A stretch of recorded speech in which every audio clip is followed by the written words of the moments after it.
Hello friends, my self CA याचना मुथा भूरट।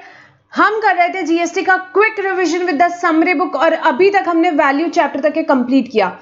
इस video में we are going to discuss one of the most important chapter, input tax credit, ITC. यहाँ पे हम discuss करने वाले हैं। बेटा जिसके पास भी ये समरी बुक नहीं है, please download it from my website www.iceleague.com में डाउनलोड सेक्शन में अवेलेबल है, आप वहां से डाउनलोड कर सकते हैं।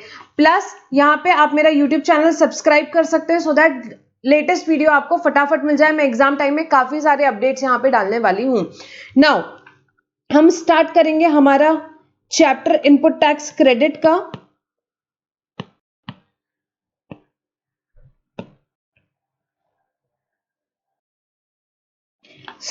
इनपुट टैक्स क्रेडिट किसको मिलता है? किसको मिलता है बेटा? रजिस्टर्ड पर्सन को मिलता है, रजिस्टर्ड पर्सन को मिलता है।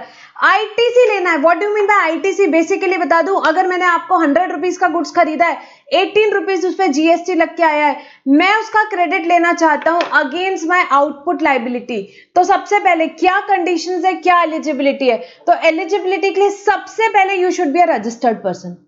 You should be a registered person. Tax पे करने के लिए गवर्नमेंट ने बोला कि you should be a taxable person. What is the definition of taxable person? The one who is registered or who is liable to be registered under GST. But input tax credit लेने के लिए the one who is registered only. तो सबसे पहले registered person ले सकता है ITC.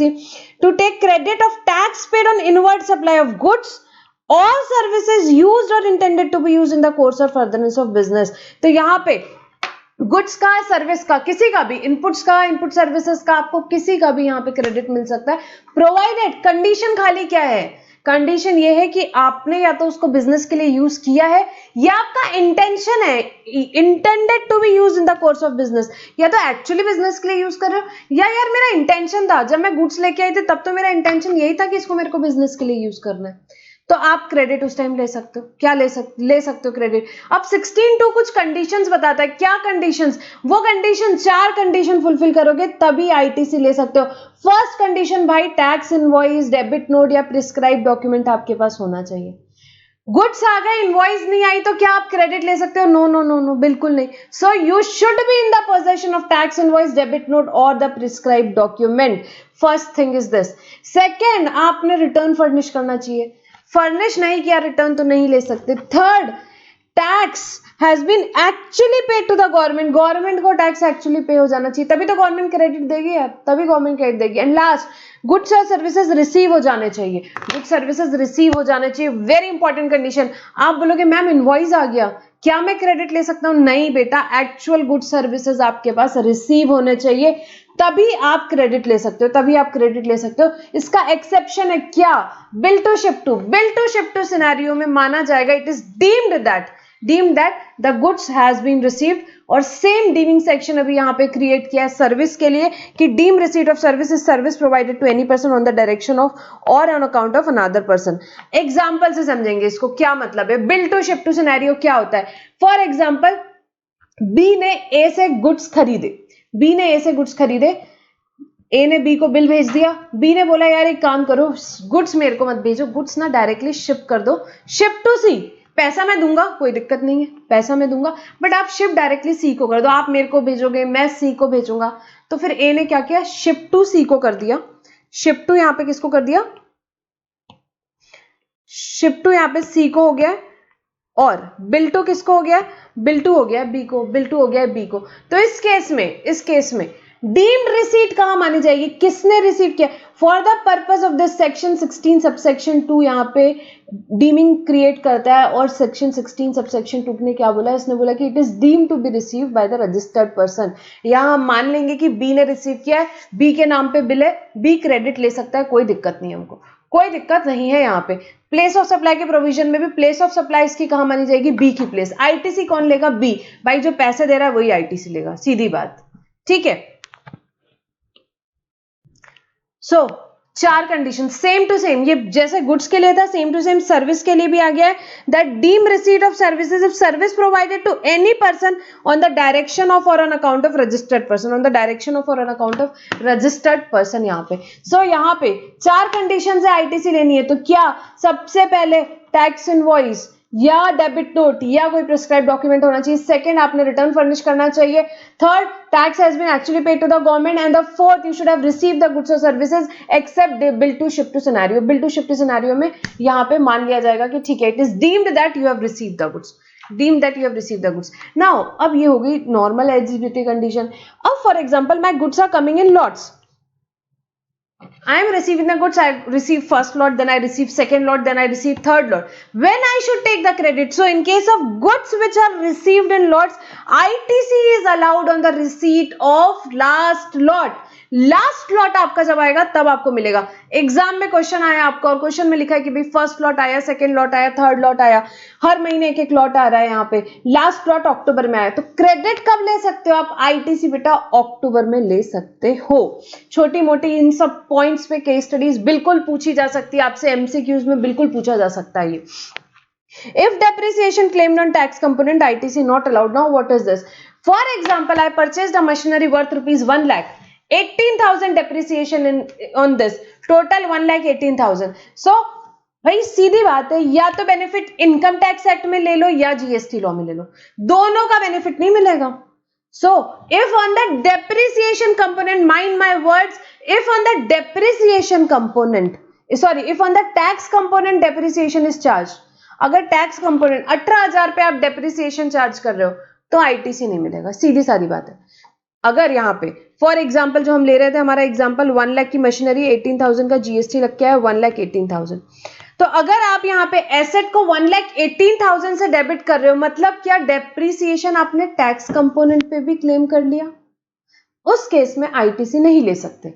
But अगर आपने एसेट को कैपिटलाइज 1 लाख रुपए से किया तो फिर ठीक है, उस केस में आपने 1 लाख पे डेप्रिसिएशन चार्ज करोगे आप आगे, तो आप 18,000 का क्रेडिट ले सकते हो। So if depreciation is claimed on tax component, ITC is not allowed. बच्चे कंफ्यूज होते हैं, बच्चों को लगता है 1 लाख रुपए डेबिट कर दिया, यहाँ पे उस पर डेप्रिसिएशन क्लेम कर दिया तो भी अलाउड नहीं होगा आईटीसी। बेटा ऐसा नहीं है, टैक्स कंपोनेंट पे अगर डेप्रिसिएशन क्लेम कर लिया तो अलाउड नहीं है। Very simple it is. Goods delivered to third person in the direction of registered person, ये हमने देख लिया, deemed to be received by registered person, that is bill to ship to model. Next, time limit for availing ITC. ITC input tax credit कब तक ले सकते हो? Is there any maximum time limit जब तक आप आईटीसी ले सकते हो? Very important from exam point of view. Yes, यहां पे ITC pertaining to a financial year can be availed by 20th October of next financial year. 18-19 की बात करें तो 2018-19 फाइनेंशियल ईयर की बात करें, आईटीसी कब तक ले सकते हो? तो या तो 20th अक्टूबर तक, 20th अक्टूबर तक, और यहाँ पे date of final filing return. तो फॉर एग्जांपल 20th अक्टूबर क्यों डेट हुई? क्योंकि वो सितंबर के रिटर्न की बात होती है, तो जब तक ये due date of September return or date of filing annual return whichever is earlier. अब आपने तो यहाँ पे आपकी 18-19 के लिए डेट क्या आई? एक तो आई 20th अक्टूबर, और date of filing annual return, चलो मैं मान लेती हूँ मैंने 31 दिसंबर है ड्यू डेट एनुअल रिटर्न की फाइल करने की, मैंने 31 दिसंबर को ही फाइल किया, तो उस केस में which ever is earlier that is 20th अक्टूबर तक आप आईटीसी का क्लेम कर सकते हो। कौन सा आईटीसी का बेटा? जो आपने 18-19 की इनवॉइस है, बट बाई चांस आप आईटीसी लेना भूल गए, सप्लायर ने बिल नहीं भेजा, आपसे मिस हो गया, तो उस केस में आप उसका क्रेडिट ले सकते हो। आपको बाद में ईयर एंड होने के बाद अलाउड है? हाँ अलाउड है, बट मैक्सिमम कब तक? 20th अक्टूबर और due date of filing return whichever is earlier. अब आप इससे भी लेट हो गए, मतलब कि क्या हो गया? आप यार बेटा यहाँ पे इससे लेट आपकी इनवॉइस आ रही है, उसके 1 साल बाद अलाउड है? नहीं अलाउड है, बिल्कुल अलाउड नहीं। अब सेकेंड थिंग, अगर आपको बड़ी जल्दी मची हुई थी, आपने क्या 31 दिसंबर तक वेट करना सही नहीं समझा, आपने सोचा यार ये मार्च खत्म हुआ, फटाफट अप्रैल आया, मैंने तो भैया फटाफट काम है मेरा, मैंने 30th अप्रैल को ही मेरा एनुअल रिटर्न फाइल कर दिया, तो उस केस में आप आईटीसी का क्रेडिट आपका हो गया, रुक जाएगा 30th अप्रैल तक के। 20th अक्टूबर और 30th April which ever is earlier, 30th अप्रैल तक है। तो बेटा एनुअल रिटर्न फाइल करने की ज्यादा जल्दी ना बचाए जब तक कि आप इंश्योर्ड ना हो कि आपके पास यहाँ पे सारे डॉक्यूमेंट्स आ गए हैं। ठीक है, चलो अभी तो डेट्स पोस्टपोन हो रही है, बट ये आगे के लिए, बट आपके एग्जाम के हिसाब से आपको यही याद रखना है, 20th अक्टूबर और date of filing annual return whichever is earlier. What is the due date of filing annual return? 31 December. अगर डेट ऑफ फाइलिंग नहीं दी तो आप अज्यूम कर सकते हो एग्जाम में 31 दिसंबर। ठीक है, ये हो गया हमारा। नेक्स्ट बेटा, अब ये जो नीचे है ये रिपीट हो गया, ये थोड़ा सा कट कर दो। एक्सेप्शन जो इसका दिया हुआ है रीअवेलमेंट ऑफ आईटीसी रिवर्स अर्लियर, वो हम देखते हैं नेक्स्ट पॉइंट के बाद में डिस्कस करेंगे वो एक पॉइंट एक्सेप्शन को।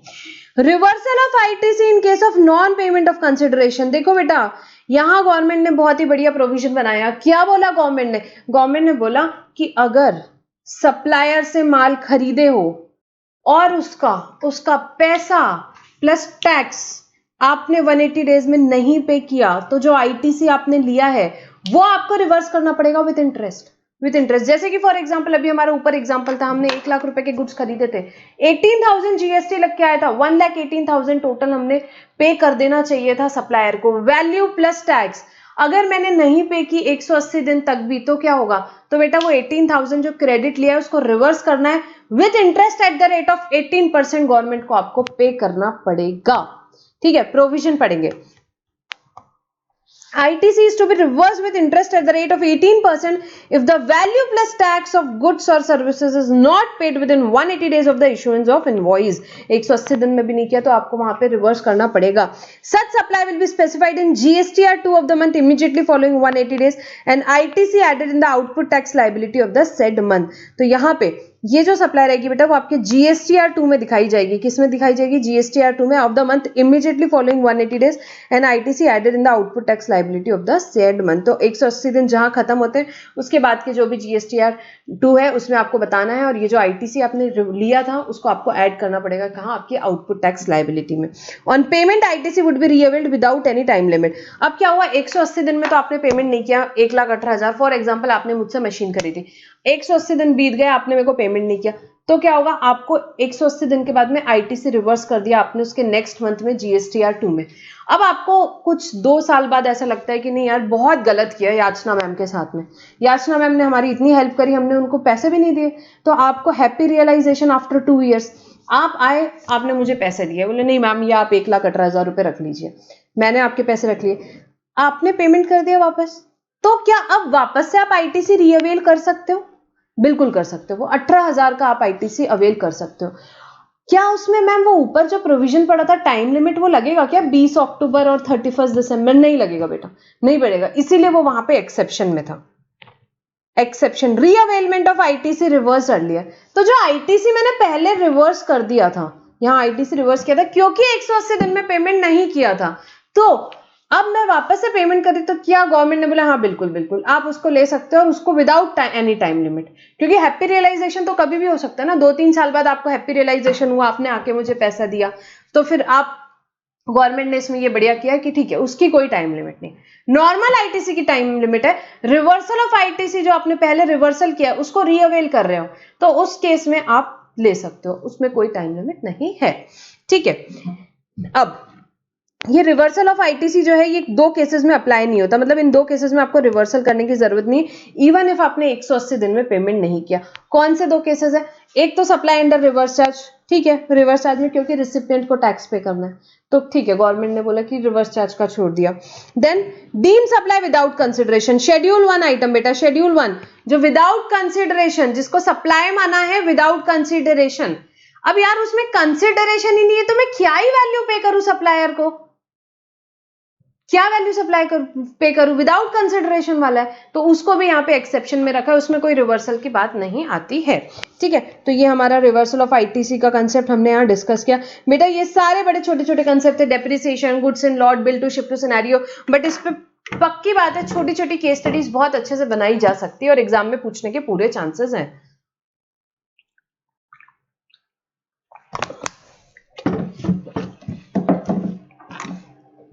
Next the provision of section 17, ये अभी हमने सेक्शन 16 जो यहाँ पे डिस्कस किया, 16(1)(2) हमने यहाँ पे डिस्कस किया, और फिर बाकी के रिलेटेड प्रोविजंस भी हमने यहाँ पे डिस्कस किए। नाउ इंपॉर्टेंट सेक्शन नंबर्स याद रखेंगे, अभी तक के जो सेक्शंस रिवाइज कर लिए उसका एक बार क्विक रिवीजन करेंगे। सेक्शन 7 सप्लाई, CGST एक्ट के सेक्शंस बेटा, CGST एक्ट 2017 के section, section 7 supply, section 8 taxability of composite and mix supply, section 9 levy of CGST, section 10 composition levy, section 11 power to grant exemption, section 12 time of supply of goods, section 13 time of supply of services, section 14 change in rate में time of supply कैसे determine करना है वो हमने देखा था। Section 15 valuation, value would be transaction value. 15(2) में हमने इंक्लूजन्स देखे थे, 15(3) में एक्सक्लूजन्स देखे थे।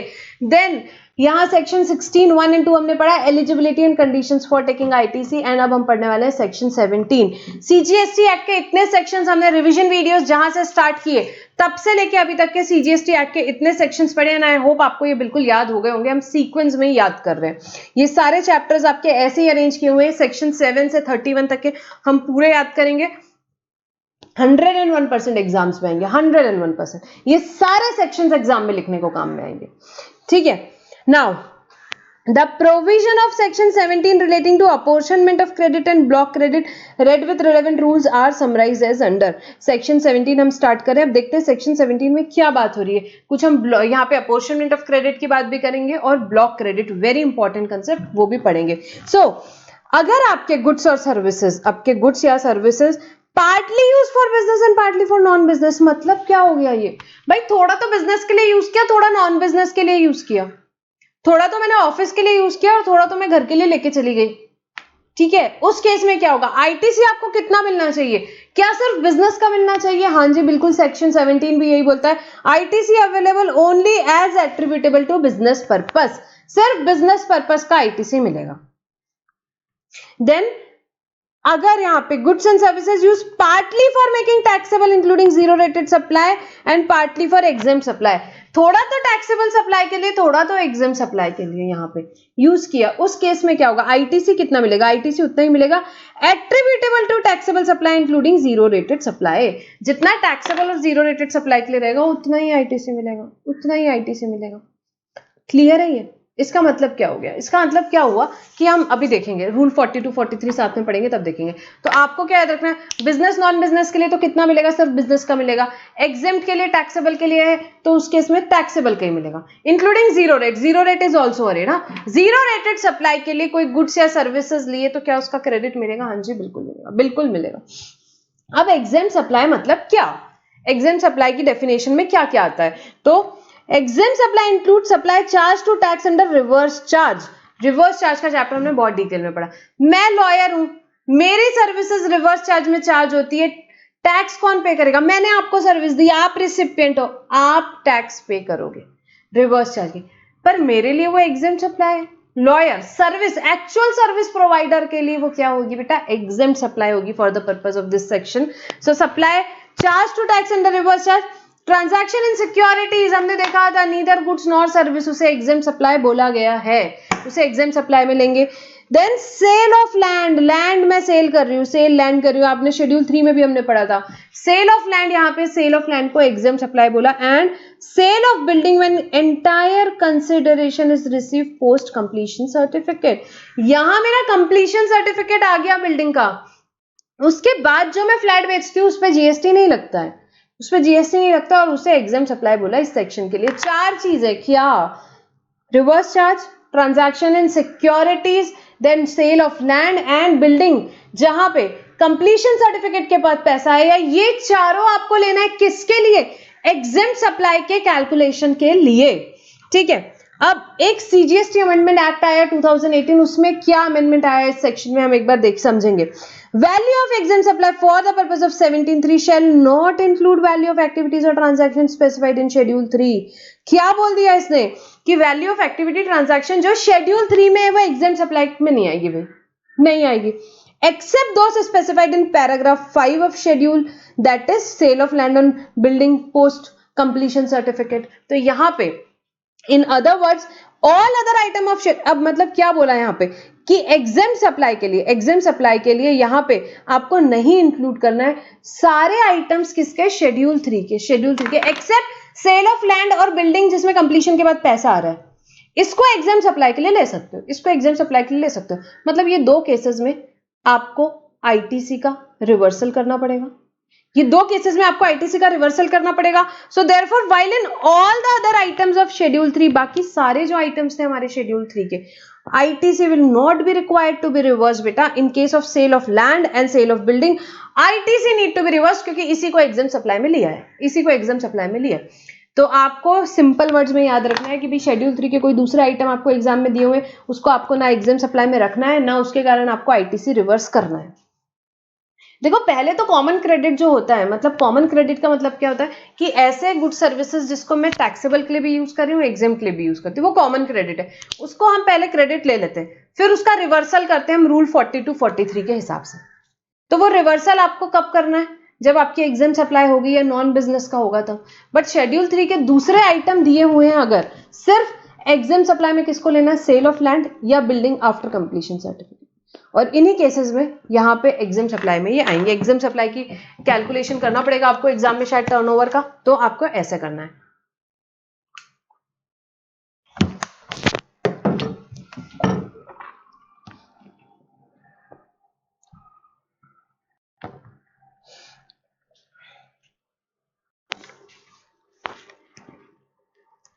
सो रूल नंबर 42, ये नेक्स्ट वाले पेज में जो डायग्राम दिया हुआ है आप हेडिंग डाल सकते हो रूल नंबर 42 का।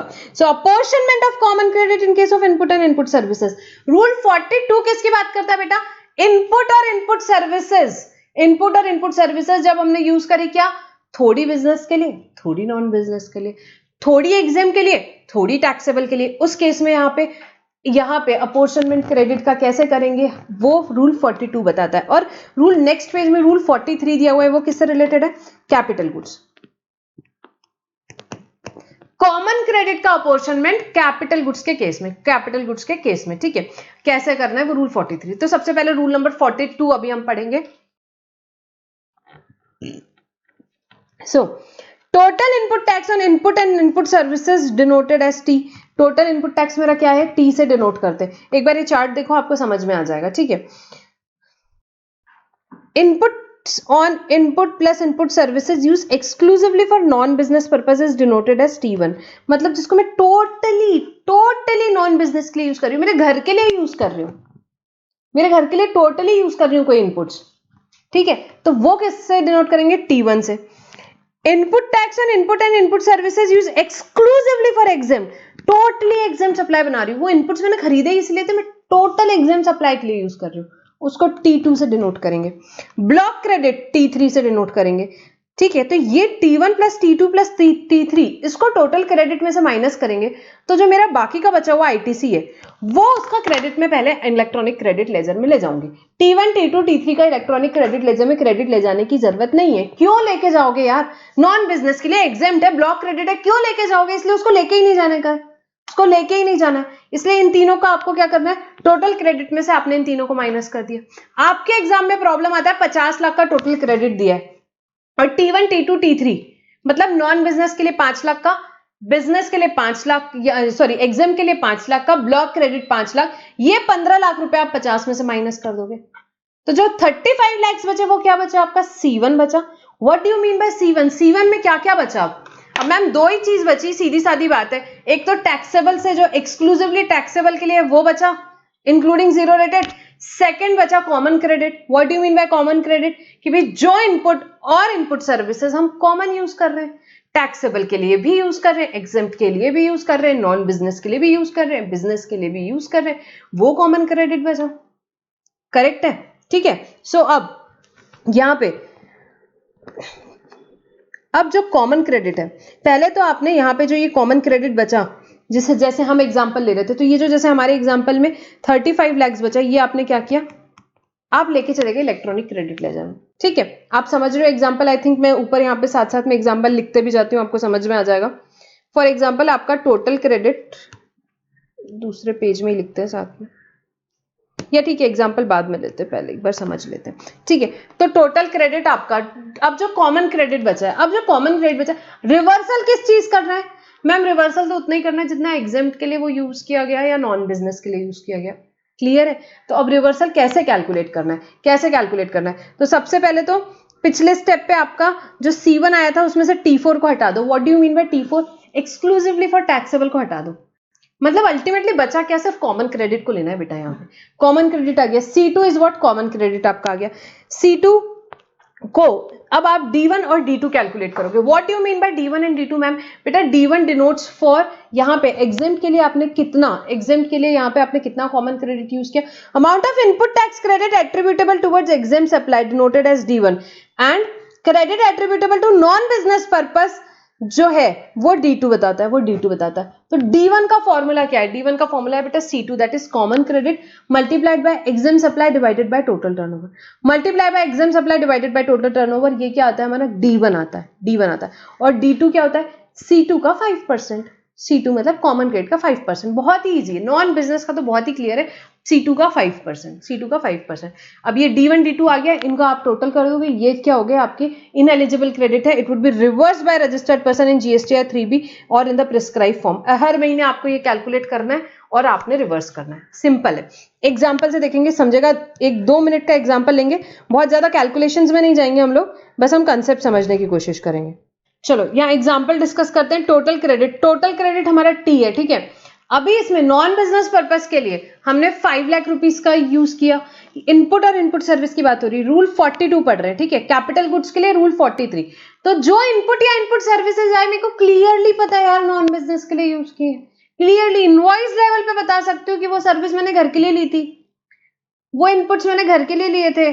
सेकेंड, एग्जेम्प्ट सप्लाई के लिए यूज किए मैंने, एग्जेम्प्ट सप्लाई के लिए यूज किए which is denoted as T2 जो एग्जेम्प्ट सप्लाई के लिए मैंने यूज किए वो मेरे को क्लियरली पता है. इनवॉइस लेवल पे मैं बता रही हूँ 5 लाख रुपए का क्रेडिट है, 5 लाख का क्रेडिट है. मुझे पता है मैंने ये सर्विस ली थी, मैंने ये इनपुट्स बुलवाए थे किसके प्रोडक्शन के लिए? Milk is an exempt supply, milk is an exempt supply. यहाँ पे चीज के लिए नहीं मंगवाया था, यहाँ पे मेरे चीज डिप्स जो है वो मेरे टैक्सेबल सप्लाई है. मिल्क यहाँ पे जो प्रोडक्शन हो रहा है मेरी यहाँ पे फैक्ट्री में, उसके लिए मैंने कुछ इनपुट्स मंगवाए थे, कुछ कैरी बैग्स मंगवाए थे, उस पे GST लग के आए. मुझे क्लियरली पता है एग्जेम्प्ट के लिए, तो वो भी यहाँ से माइनस हो जाएंगे. माइनस करोगे आप क्या? T3 माइनस कर लोगे ब्लॉक क्रेडिट. ब्लॉक क्रेडिट मतलब जिसका क्रेडिट अलाउड नहीं है. 17(5) बहुत डिटेल में पढ़ेंगे. ब्लॉक क्रेडिट आपको पता होगा, जिसका क्रेडिट अलाउड नहीं है वो भी आप यहाँ से माइनस करोगे. 5 लाख रुपीज, 5 लाख रुपीज. इस सबको माइनस करने से आपके पास क्या आ जाएगा? C1 विच इज वॉट, यहाँ पे आपने माइनस किया 15 लाख, तो 35 लाख रुपीज इज C1. इसमें से आपको क्लियरली पता है T4 मतलब कि टैक्सेबल के लिए जो मैं यूज कर रही हूँ, including zero rated. Taxable plus zero rated के लिए मैंने जो यूज किया है, मुझे पता है इसमें से 20 लाख का जो इनपुट सर्विसेज है वो मेरे टैक्सेबल प्लस जीरो रेटेड के लिए यूज हुए. टैक्सेबल प्लस जीरो रेटेड के लिए यूज हुए, मतलब अब जो बचा वो क्या है? मेरा कॉमन क्रेडिट है 15 लाख रुपए, C2. यहां तक के समझो, मतलब कुछ नहीं किया बेटा, कुछ नहीं किया. कॉमन क्रेडिट में से एक्सक्लूसिवली फॉर नॉन बिजनेस हटा दिया, एक्सक्लूसिवली फॉर एग्जेम्प्ट हटा दिया, ब्लॉक क्रेडिट हटा दिया, टैक्सेबल और जीरो रेटेड जो सब एक्सक्लूसिव थे उनको हटा दिया, तो बचा क्या? Common credit. अब ये देखो, सबसे पहले इलेक्ट्रॉनिक क्रेडिट लेजर में क्या जाएगा? उसमें C1 जाएगा, मतलब 35 लाख तो मैंने वहां पे ले गए. 35 लाख मैंने कहा लेके गई? इलेक्ट्रॉनिक क्रेडिट लेजर में. उसमें से सीधी बात है 20 लाख का तो पूरा मिल जाएगा, 20 लाख का पूरा क्रेडिट मिल जाएगा. 15 लाख जो बचा उसमें से प्रोपोर्शनेट रिवर्सल होगा. किस चीज का रिवर्सल होगा मैम? बेटा जो एग्जेम्प्ट के लिए और नॉन बिजनेस के लिए यूज किया उसका रिवर्सल होगा, बिल्कुल होगा. अब एग्जेम्प्ट के लिए जो यूज किया वो कैसे पता चलेगा? D1 is equals to, D1 मतलब क्या हो गया? यहाँ पे जो हमने देखा था अभी, amount of input tax rate attributable to exempt supply which is equals to C2 multiplied by E divided by F which is what? C2 मतलब क्या हुआ? मेरा कॉमन क्रेडिट 15 लाख रुपए, मल्टीप्लाई बाय एग्जेम्प्ट का turnover divided by total turnover. या तो exam में total turnover exempt turnover दिया रहेगा, या आपको कैलकुलेट करना पड़ेगा. एग्जेम्प्ट टर्नओवर अज्यूम कर रही हूँ, एग्जाम में दिया हुआ है, नहीं तो कैलकुलेट, वैसे तो दिया हुआ रहेगा, हो सकता है एक आध एडजस्टमेंट करना पड़े आपको. 20 लाख का, यहाँ पे 20 लाख का एग्जेम्प्ट का टर्नओवर है और टोटल टर्नओवर आपका 40 लाख का है, 40 लाख का है. तो इस केस में क्या हो जाएगा? 7.5 लाख का, 7.5 लाख का ITC आपको क्या करना पड़ेगा बेटा? रिवर्स करना पड़ेगा GSTR 3B में. हर महीने ये एक्टिविटी करनी है, हर महीने का T1 T2 T3 T4 निकालना है आपको, और ये एक्टिविटी करनी है. Second, what you mean by D2 is ma'am 5% of C2, 5% of C2 मतलब कि क्या हो गया? C2 क्या है आपका? 15 लाख रुपए, 15 लाख का 5%, 15 लाख का 5% आपका क्या आ जाएगा? यहाँ पे C2 आ जाएगा, C2 आ जाएगा. और इसको क्या करना पड़ेगा आपको बेटा? रिवर्स करना पड़ेगा, इलेक्ट्रॉनिक क्रेडिट लेजर में रिवर्स करना पड़ेगा. ठीक है, I hope it is clear. तो यहाँ पे 15 लाख का 5% कितना होता है? 75,000 रुपीज होता है, 75,000 रुपीज होता है, ठीक है। सो 7.5 लाख प्लस 75,000 आपका GSTR 3 में रिवर्स हो जाएगा एवरी मंथ। ये एक्टिविटी आपको हर महीने करनी है। ये अप्रैल में हुई, मई मार्च अप्रैल में हुई, मई जून जुलाई, देन टिल मार्च तक के आपको ये एक्टिविटी हर महीने करना है। हर महीने आपको D1 D2 कैलकुलेट करना है, रिवर्स करना है। इनपुट सर्विसेज की बात हो रही है। अब ईयर एंड पे क्या हुआ? ईयर एंड पे आपको ईयर एंड में चेक करना पड़ेगा, आपको पूरे साल का D1 D2 निकालना है। कैसे? इनटू एग्जिम टर्नओवर साल भर का, एग्रीगेट टर्नओवर साल भर का, ये लेकर के पूरे साल का आपको वापस निकालना है। अगर शॉर्टफॉल है तो आपको और रिवर्सल करना पड़ेगा along with interest at the rate of 18% from April, या अगर आपने ज्यादा रिवर्सल कर लिया तो वापस से क्रेडिट क्लेम कर लो। तो अभी एक बार देखेंगे, summation of D1 D2 will be computed for the whole financial year by taking exempted turnover and aggregate turnover for the whole financial year. If the amount is more than the amount already added to the output tax liability, जो amount already add हो गया output tax liability में, उससे भी ज्यादा है ये amount, then the differential amount will be reversed by registered person in GSTR 3B in any of the month till September of the succeeding year, along with the interest at the rate of 18% from 1st April of the succeeding year till the date of payment. तो यहाँ पे 18-19 की बात करूं तो 18-19 में अप्रैल 18, मई 18 ऐसे करके पूरा मार्च 19 तक के आपने हर महीने रिवर्सल किया D1 D2 का। उसके बाद में वापस से आप अप्रैल में या मई में आप गए, आपने ये वाली एक्टिविटी करी, पूरे साल का निकाला, तो आपने पूरे साल भर में फॉर एग्जांपल 10 लाख रुपए का रिवर्सल किया, 10 लाख का रिवर्सल किया, बट अब जब ये फॉर्मूले से निकाला तो 12 लाख का रिवर्सल करना चाहिए था, ठीक है। 2 लाख का शॉर्टफॉल हो गया, 2 लाख का शॉर्टफॉल हो गया। कुछ भी रीजन हो सकता है भैया, आपका कुछ आपने टर्नओवर मिस कर दिया हो या जो भी, तो वो 2 लाख रुपए का क्या करना पड़ेगा भाई? उसका और रिवर्सल करना पड़ेगा। कब कर सकते हो आप? अप्रैल के बाद कभी भी कर सकते हो।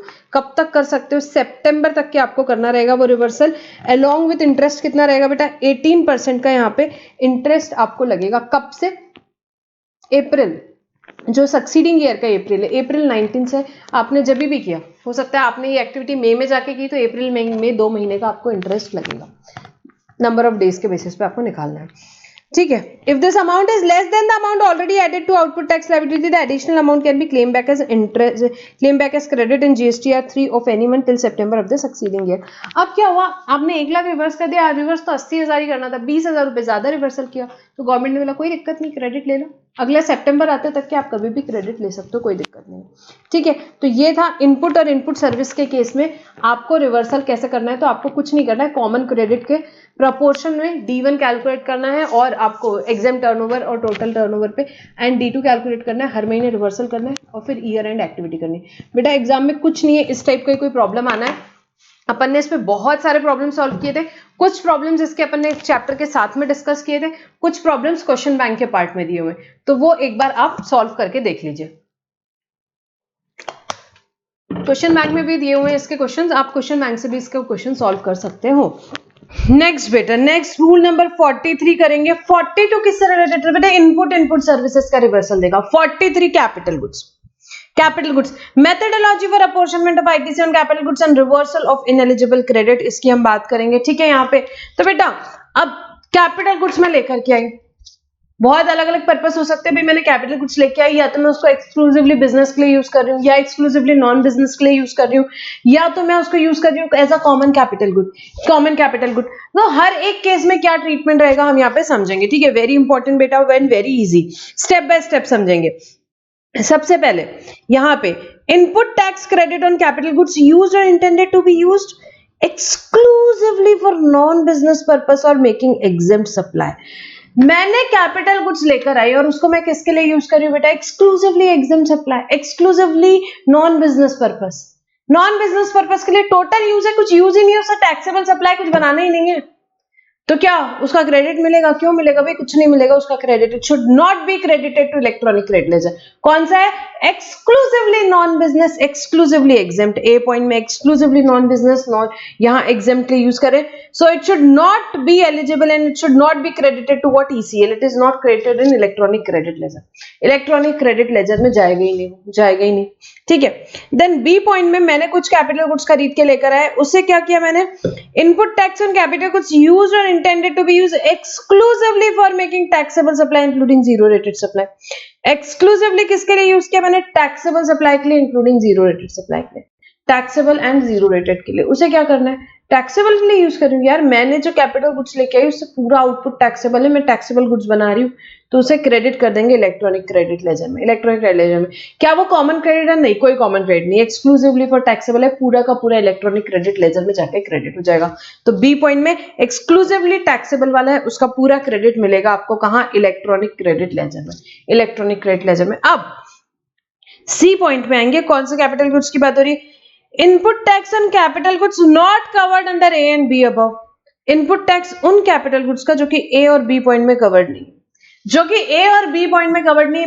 बात किसकी हो रही भाई? कॉमन कैपिटल गुड्स की.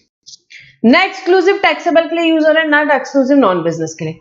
थोड़ा उससे टैक्सेबल प्रोडक्ट भी बना रही हूँ, थोड़ा मैं एग्जाम प्रोडक्ट भी बना रही हूँ.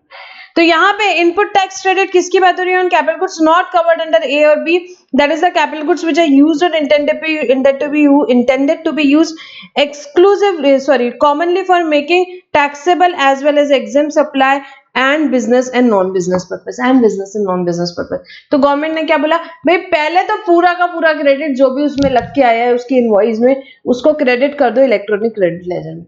पूरा का पूरा क्रेडिट कहाँ पे करना है हमको? इलेक्ट्रॉनिक क्रेडिट लेजर में. और यूजफुल लाइफ उसकी मान लो 5 years from the date of invoice. Useful life उसकी क्या मान लेंगे हम? 5 years from the date of invoice मान लेंगे. 5 years from the date of invoice मान लेंगे. और उसको कैसे डिनोट करना है हमको? एज अ कॉमन क्रेडिट, उसको एज अ ए डिनोट करो, एज अ ए डिनोट करो. फिर हम देखते हैं क्या करेंगे. तो वो आपका कॉमन क्रेडिट है. क्यों? क्योंकि भाई वो कैपिटल गुड्स मैंने कॉमनली यूज किया है. टैक्सेबल गुड्स भी बना रही हूँ मैं, उससे एग्जाम भी बना रही हूँ, जीरो रेटेड भी बना रही हूँ मैं, यहाँ पे उससे नॉन बिजनेस के लिए भी यूज कर रही हूँ मैं, किसी भी चीज के लिए यूज कर रही हूँ. तो उसके पूरे क्रेडिट को एक बार तो क्या आप ले डालो इलेक्ट्रॉनिक क्रेडिट लेजर में डालो और उसको कॉमन क्रेडिट कर दो, उसको कॉमन क्रेडिट मान लिया जाएगा.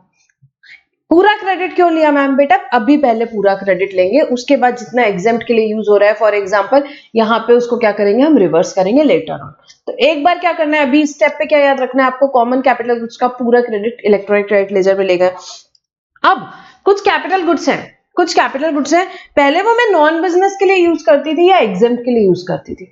ए पॉइंट के कैपिटल गुड्स थे जो मैंने कुछ महीने पहले खरीदे थे, कुछ साल पहले खरीदे थे, जो मैं ए में यूज कर रही थी वो सी पे कन्वर्ट हो गया, ए टू सी आ गई मैं. मतलब पहले मैं उसका एग्जाम के लिए यूज कर रही थी, अब मैं उसको कॉमन के लिए यूज कर रही हूँ. पहले मैं उसे नॉन बिजनेस के लिए यूज कर रही थी, अब मैं उसको यहाँ पे बिजनेस टैक्सेबल सप्लाई के लिए भी यूज कर रही हूँ. तो ए से सी स्विच हो गया. मैंने यहाँ पे क्या किया? एग्जाम से लेकर के अब मैं उसको दोनों के लिए यूज करने लगी, टैक्सेबल के लिए भी. तो वो कॉमन कैपिटल गुड्स बन गया. तो जिस महीने वो कॉमन कैपिटल गुड्स बन गया, उसका पूरा का पूरा जो इनवॉइस में लग के आया था क्रेडिट, पहले तो मैंने उसको नहीं लिया था क्योंकि ए पॉइंट में नहीं लेना था, एग्जाम्प्ट के लिए तो नहीं लेना था.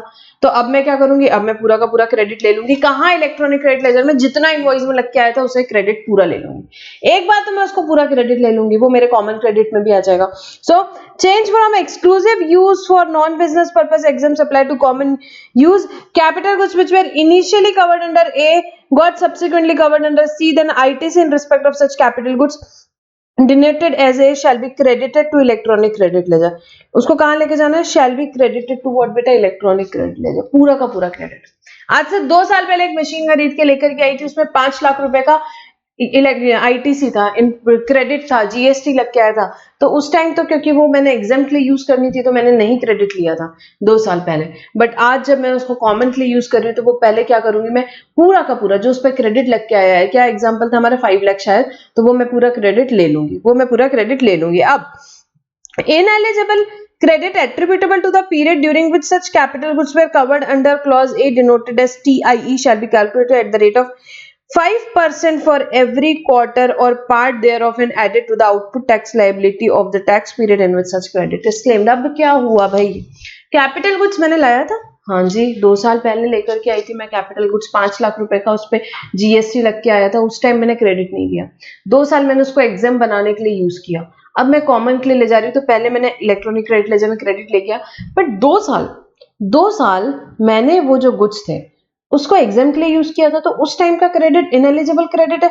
तो उसको क्या करेंगे? आउटपुट टैक्स लाइबिलिटी में ऐड कर दोगे. तो फॉर एग्जांपल हमारे एग्जाम में 5 लाख रुपए आपने क्रेडिट ले लिया और आपका इनएलिजिबल आईटीसी कितना होगा बेटा? 5 लाख रुपए जो आपका जीएसटी लग के आया था इंटू 5%, 2 साल यूज किया मतलब 8 क्वार्टर. 8 क्वार्टर, तो यहाँ पे 40% बेटा, 40% क्रेडिट जो है आपका which comes to what, 2 lakh rupees. ठीक है, ये क्या हो जाएगा आपका, इनएलिजिबल क्रेडिट हो जाएगा, which would be denoted as TIE, which would be denoted as TIE. और इसको क्या करोगे आप, ऐड कर दोगे आउटपुट टैक्स लायबिलिटी में, ऐड कर दोगे आप आउटपुट टैक्स लायबिलिटी में। 5 लाख रुपए का क्रेडिट ले लिया, 2 लाख रुपए आउटपुट टैक्स लायबिलिटी में ऐड कर दिया, नेट इफेक्ट वही हुआ, नेट इफेक्ट वही हुआ। ठीक है, बट आपका यहाँ पे ये जो for the purpose of common credit आप क्या माना जाओगे, आपका ये ए में क्या ऐड होगा बेटा, यहाँ 5 लाख ऐड होगा। फॉर द पर्पज ऑफ यहाँ पे कॉमन क्रेडिट हमारा क्या बन गया, यहाँ पे ए आ गया 5 लाख रुपीज। ठीक है, अब an item of capital goods declared under clause A on its receipt shall not attract provision of 18(4) if subsequently covered under this clause। क्योंकि जब वो लेकर के आए थे उस टाइम पे वो यहाँ पे वो आइटम ऑफ कैपिटल गुड्स जो है, ये यहाँ पे जो ए क्लॉज में था, item of capital goods on it's receipt shall not attract the provision of 18(4) if subsequently covered under this clause, क्योंकि वो लेटर ऑन इस क्लॉज में आया है। ठीक है, नाउ ये देखेंगे हम 18(4) अभी पढ़ेंगे तब और क्लियरली समझेगा। Change from exclusive use for taxable including zero rated supply to common use, so provided that, यहां पे क्या हुआ बेटा, B2C आए हम, अब B2C आए, मतलब क्या हुआ भाई, यहां पे हम पहले टैक्सेबल के लिए यूज कर रहे थे, अब हम एग्जाम के लिए भी यूज करना शुरू कर दिए। तो पहले टैक्सेबल में था, अब कॉमन में आ गया, कॉमन में आ गया। तो जब टैक्सेबल में था तब क्या मैंने पूरा आईटीसी लिया था, हाँ जी लिया था, हाँ जी पूरा आईटीसी लिया था, कोई दिक्कत नहीं, कोई दिक्कत नहीं, मैंने पूरा आईटीसी ले लिया था। तो अब प्रोवाइडेड दैट, यहां पे जब उसको लेके आएंगे तो वापस से पूरा इलेक्ट्रॉनिक क्रेडिट लेजर में नहीं लेंगे, बट हाँ डेफिनेटली उसको कॉमन क्रेडिट अराइव करने के लिए ऐड करेंगे, कॉमन क्रेडिट अराइव करने के लिए ऐड करेंगे। Provided that capital goods which were initially covered under clause B get subsequently covered under clause C, then the ITC in respect of such goods shall be added to arrive at TC, मतलब उसको common credit पे लिखेंगे। तो बेटा common credit में क्या क्या आता है, जैसे कि फॉर एग्जाम्पल यहाँ पे हमने देखा सी पॉइंट में जो था हमारा, यहाँ पे सी पॉइंट में जो कॉमन कैपिटल गुड्स, मैंने इस महीने कोई कैपिटल गुड्स खरीदे, ठीक है, कैपिटल गुड्स की वैल्यू से 6 लाख रुपीज है, से 6 लाख रुपीज, या मैं सिर्फ जीएसटी का अमाउंट लेती हूँ।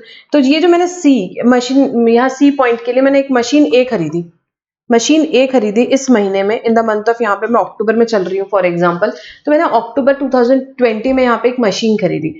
ठीक है, वो जो मशीन मैंने खरीदी, वो जो मशीन मैंने यहाँ पे खरीदी बेटा, तो वो जो मशीन है उस पे जीएसटी लग के आया था 1 लाख रुपीज से, तो वो मेरा क्या टीसी में जाएगा, ऐड होगा, yes it will be denoted as A, और उसको टीसी के लिए ऐड करेंगे, कॉमन क्रेडिट बन जाएगा।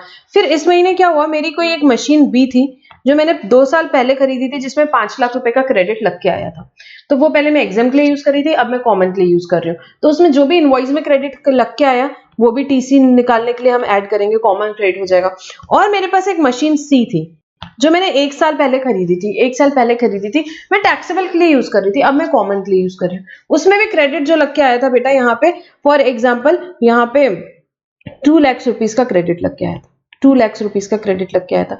तो टोटल ये भी टीसी के लिए ऐड होगा, मतलब कि आपका टोटल कॉमन क्रेडिट कितना हो गया बेटा, 7 और 1 8 लाख, 8 लाख का आपका हो गया टीसी, मतलब कॉमन क्रेडिट। इस महीने का कॉमन क्रेडिट यहाँ पे निकालना रहेगा। तो इसको अब हम क्या करेंगे आगे, ये तो पहले टीसी आ गया, अब मंथली क्रेडिट निकालते हैं। तो मंथली क्रेडिट में बेटा हर एक कैपिटल गुड्स की यूजफुल लाइफ क्या मानी गई है, उन्होंने माना है कि हर एक कैपिटल गुड्स की यूजफुल लाइफ होती है 5 ईयर्स, 5 ईयर्स मतलब 60 मंथ्स। तो 8 लाख को डिवाइड करेंगे 60 से, तो यहाँ पे आपका आ जाएगा टीसी, मतलब कि सॉरी टीएम आ जाएगा, मतलब कि common credit for the month. इस महीने का क्या कॉमन क्रेडिट है वो आ जाएगा, ये देखो। अब यहाँ पे टीसी निकल गया, यहाँ तक कि determine the common credit during the useful life of capital goods for a tax period and denote the same as TM, as a TM देंगे, तो टीसी डिवाइडेड बाय 60 करेंगे तो हमारा टीएम आ जाएगा, टीएम आ जाएगा। अब बेटा यहाँ पे पहले क्लॉज एफ हुआ करता था जो कि बताता था कि भाई हर एक कैपिटल गुड का टीएम को यहाँ पे सबमिशन किया तो टीआर आता है, बट अब वो उन्होंने यहाँ पे क्या कर दिया, वो क्लॉज एफ ओमिट कर दिया। तो अब यहाँ नेक्स्ट जो फॉर्मूला था वो था TR into E divided by F. E मतलब exempt value, aggregate value of exempt supply, और एफ मतलब टोटल टर्नओवर, एफ मतलब टोटल टर्नओवर। तो इन्होंने यहाँ पे क्या कर दिया, यहाँ पे टीआर को हटा दिया। तो अभी आपके एग्जाम के लिए आप क्या कर सकते हो, टीआर को आप टीएम एज्यूम कर सकते हो, ठीक है, वहां पे आप लिख दो क्लॉज एफ जो है ओमिट कर दिया, यहाँ पे मैंने लिखा है, ये नोट आपको वहां पे एग्जाम में लिख देने का है कि the term TR which is used in the set formula is omission of clause of has thus rendered formula given otis. Now the term tr which is used in the formula is not there defined in the rule, that's why we are assuming tr as tm, we are assuming tr as tm। तो यहाँ पे tm में आप क्या करोगे, यहाँ पे TM multiply by E by F करें हमने, तो यहाँ पे हमारा आ जाएगा एग्जिम सप्लाई के टुवर्ड्स जो हमारा यहाँ पे क्रेडिट है बेटा, एग्जिम सप्लाई के टुवर्ड्स जो क्रेडिट है, और उतना क्रेडिट आपका क्या रहेगा, add to the output tax liability along with interest for during every tax period, ठीक है। इसमें बेटा बहुत बढ़िया प्रॉब्लम दिया हुआ है क्वेश्चन बैंक में, वो एक प्रॉब्लम आपको जरूर सॉल्व करना है। एडिशनल क्वेश्चन में भी दिया हुआ है, मेन बुक में भी दिया हुआ है, ठीक है। आरटीपी में भी इस पे एक बहुत बढ़िया प्रॉब्लम दिया हुआ है। आपके अटेम्प्ट में इसमें अमेंडमेंट है तो बिल्कुल चांस बनता है कि एग्जाम में आए। ये रिवीजन लेक्चर है इसलिए हम इसमें इससे ज्यादा डिटेल में नहीं जाएंगे, फिर भी एक बार क्विकली मैं इसको वापस से रिवाइज करूंगी। हमको इसमें क्या करना है, कॉमन क्रेडिट पे फोकस करेंगे।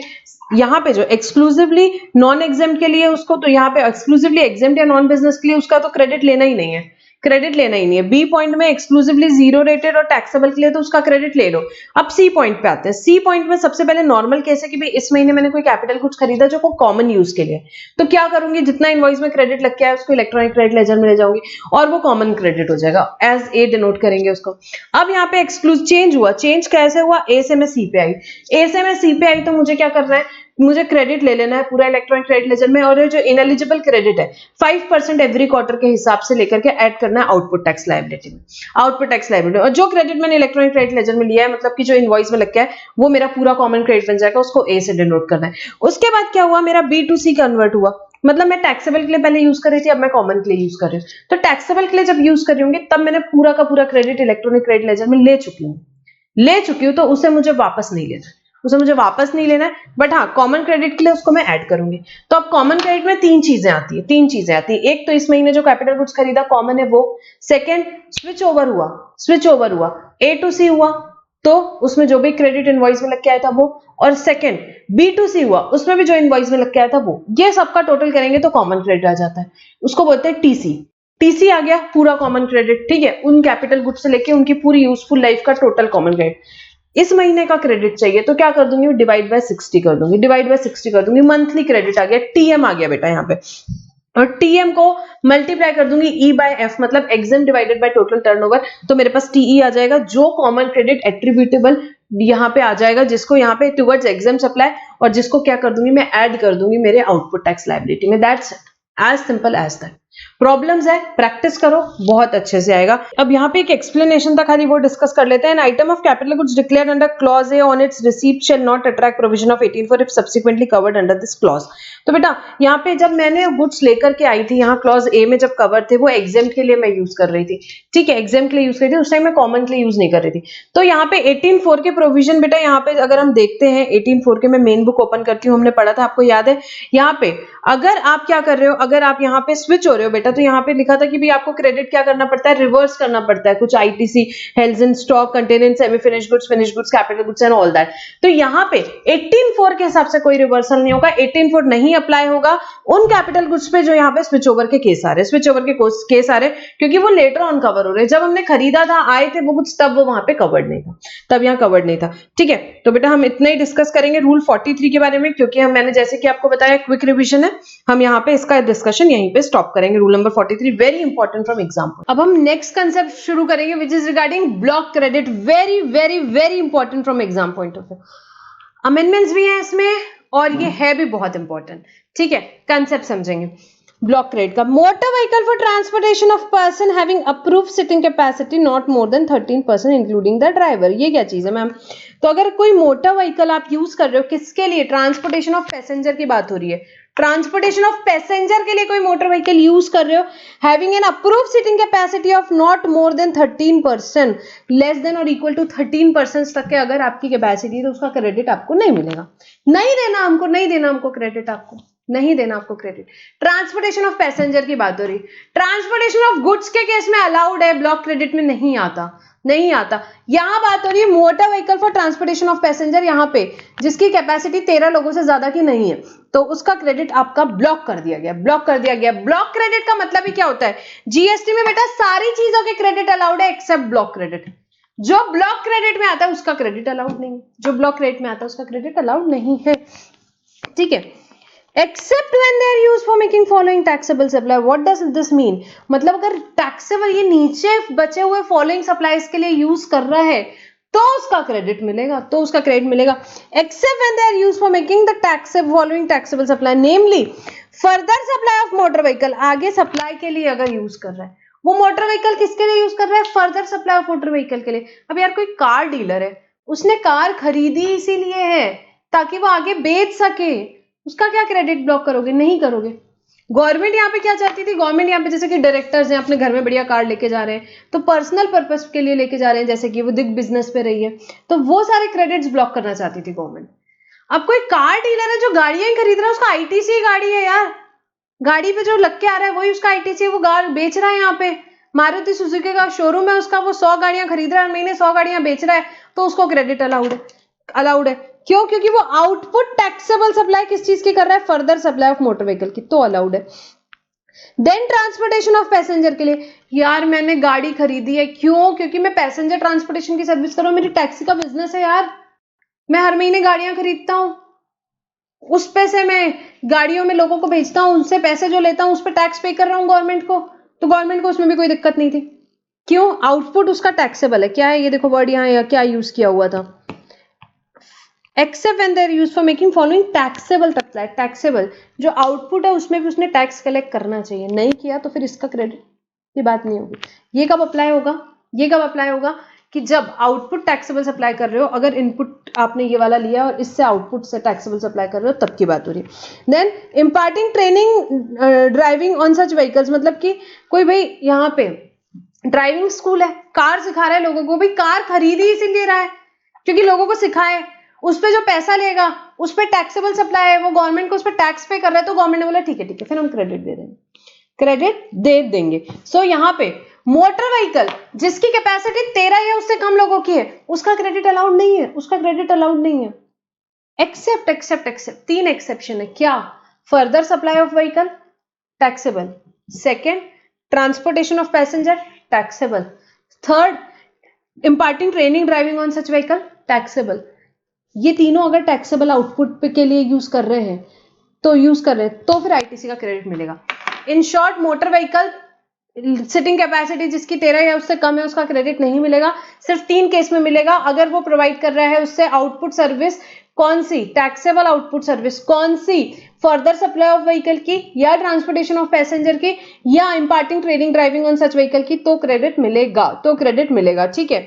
देन वेसल एयरक्राफ्ट, अच्छा अब बेटा ट्रांसपोर्टेशन ऑफ गुड्स का क्रेडिट मिलेगा क्या? मोटर व्हीकल है मेरी, छोटी मोटर व्हीकल है, मैंने ट्रांसपोर्टेशन ऑफ गुड्स के लिए लिया, हाँ उसका मिलेगा।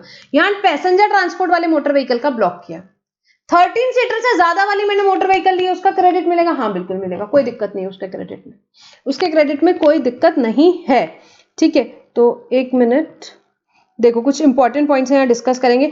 आईटीसी और motor vehicle for transportation of passenger with a sitting capacity less than or equal to 13% including driver used for any purpose other than the mentioned, वो जो 3 है is not allowed. ITC on motor vehicle for transportation of passenger exceeding 13% used for any purpose is allowed. 13 seater से ज्यादा भी, 17 seater की कोई गाड़ी आपने खरीदी किसी भी पर्पस के लिए ले लो ना यार, अलाउड है।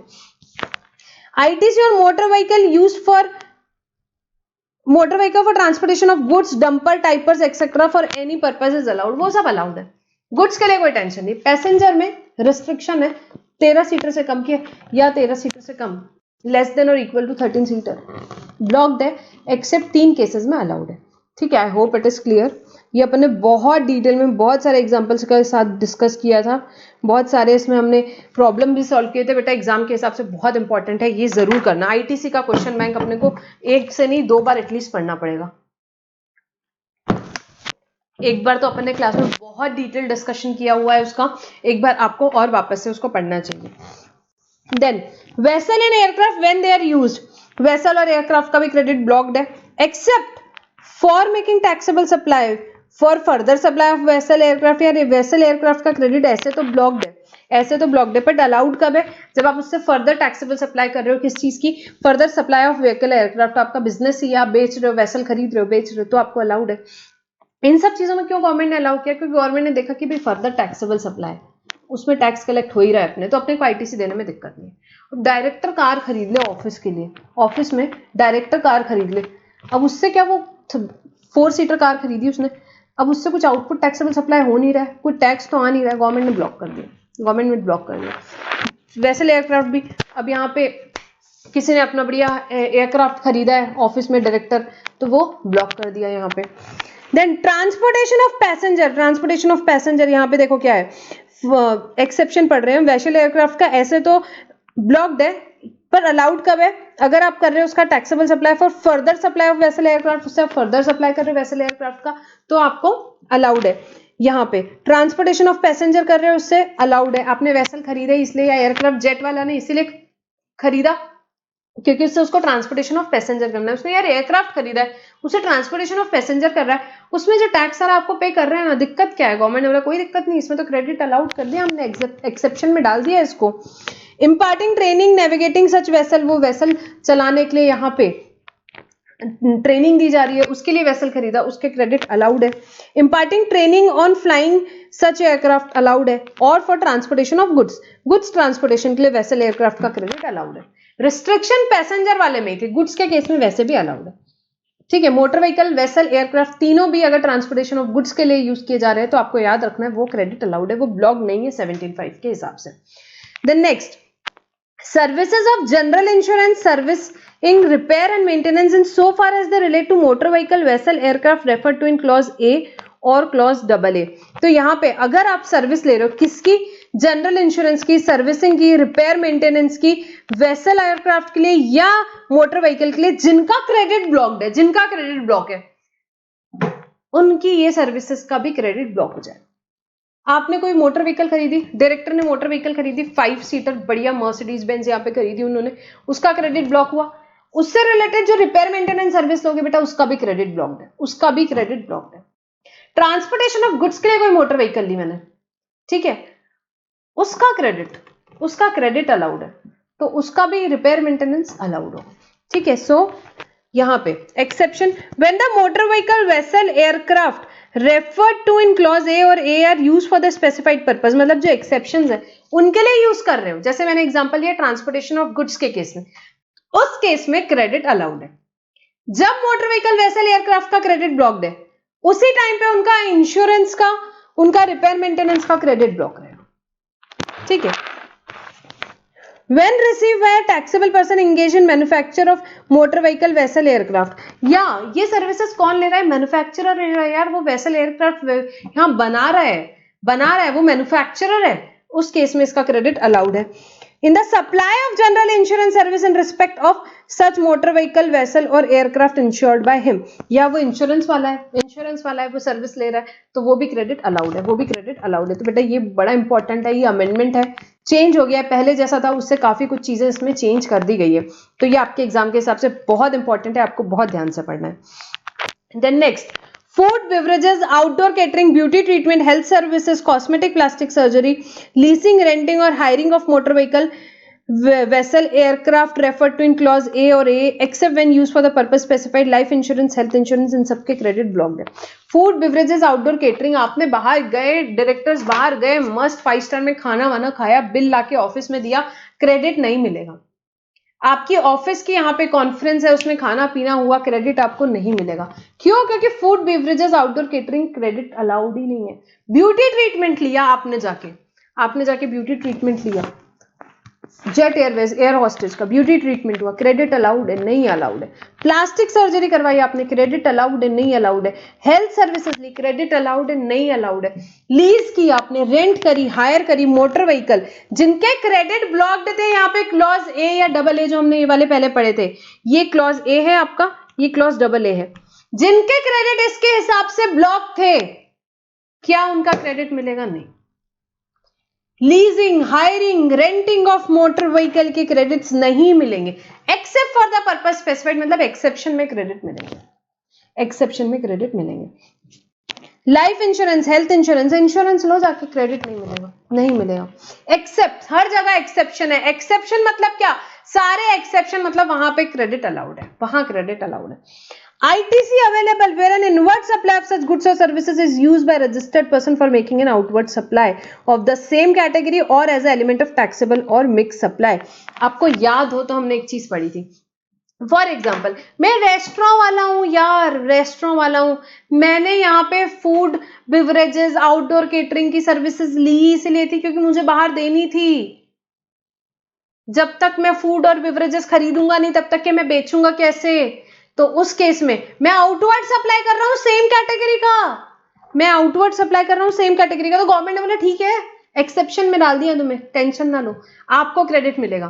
तो ये सारे केसेस में जो भी हमने ऊपर देखे, food beverages outdoor catering beauty treatment and all, health services cosmetic plastic surgery life insurance, तो ये सारे केसेस में आपको क्रेडिट कब मिल सकता है बेटा? तब मिल सकता है जब आपने इनपुट लिया ही इसलिए था क्योंकि आपको आउटपुट प्रोवाइड करना था उसके लिए, तो आपको क्रेडिट अलाउड है। तो आपको क्रेडिट अलाउड है या तो सेम कैटेगरी में या as a element of taxable और मिक्स सप्लाई। मतलब कि जैसे कि मैं जेट एयरवेज हूं, ठीक है, मैंने फूड और बेवरेजेस क्यों लिए थे? ताकि मैं कस्टमर को जो यहाँ पे फ्लाइट के लिए में मुझे कस्टमर्स को देने पड़ता है यहाँ पे फूड बेवरेजेस, ठीक है, वो मेरा कंपोजिट सप्लाई का पार्ट है, वो मेरे कंपोजिट सप्लाई का, मैंने उनको टिकट में विद फूड बेवरेजेस चार्ज किया हुआ है, वो मेरा कंपोजिट या मिक्स सप्लाई का है पार्ट। तो गवर्नमेंट ने बोला उस केस में भी जेट एयरवेज अगर फूड बेवरेजेस ले रहा है उसके लिए तो क्रेडिट अलाउड है। एग्जाम्पल था, हाँ एग्जाम्पल, जेट एयरवेज के लिए कुछ नहीं, एग्जाम्पल दिया मैंने। तो आपने ये सारी सर्विसेज जो है फूड बेवरेजेस या आउटडोर केटरिंग या ब्यूटी ट्रीटमेंट हेल्थ सर्विसेज आपने ली ही इसीलिए ताकि आप उसका सेम आउटपुट प्रोवाइड कर सको, तो आपको क्रेडिट अलाउड है इन द सेम कैटेगरी। या आप एज अ टैक्सेबल या मिक्स सप्लाई के लिए वो इनपुट लेना चाहते हो तो भी आपको क्रेडिट अलाउड है। I hope it is clear. But बेटा रिवीजन में मेरा भी रिस्ट्रिक्शन है, मैं आपको इतना ही समझा सकती हूँ। हमने डिटेल क्लास में बहुत अच्छे से इसमें बहुत सारे हर पॉइंट पे एग्जांपल किए थे। ITC available, it is obligatory for an employer to provide the same to its employ under any law for the timing in force.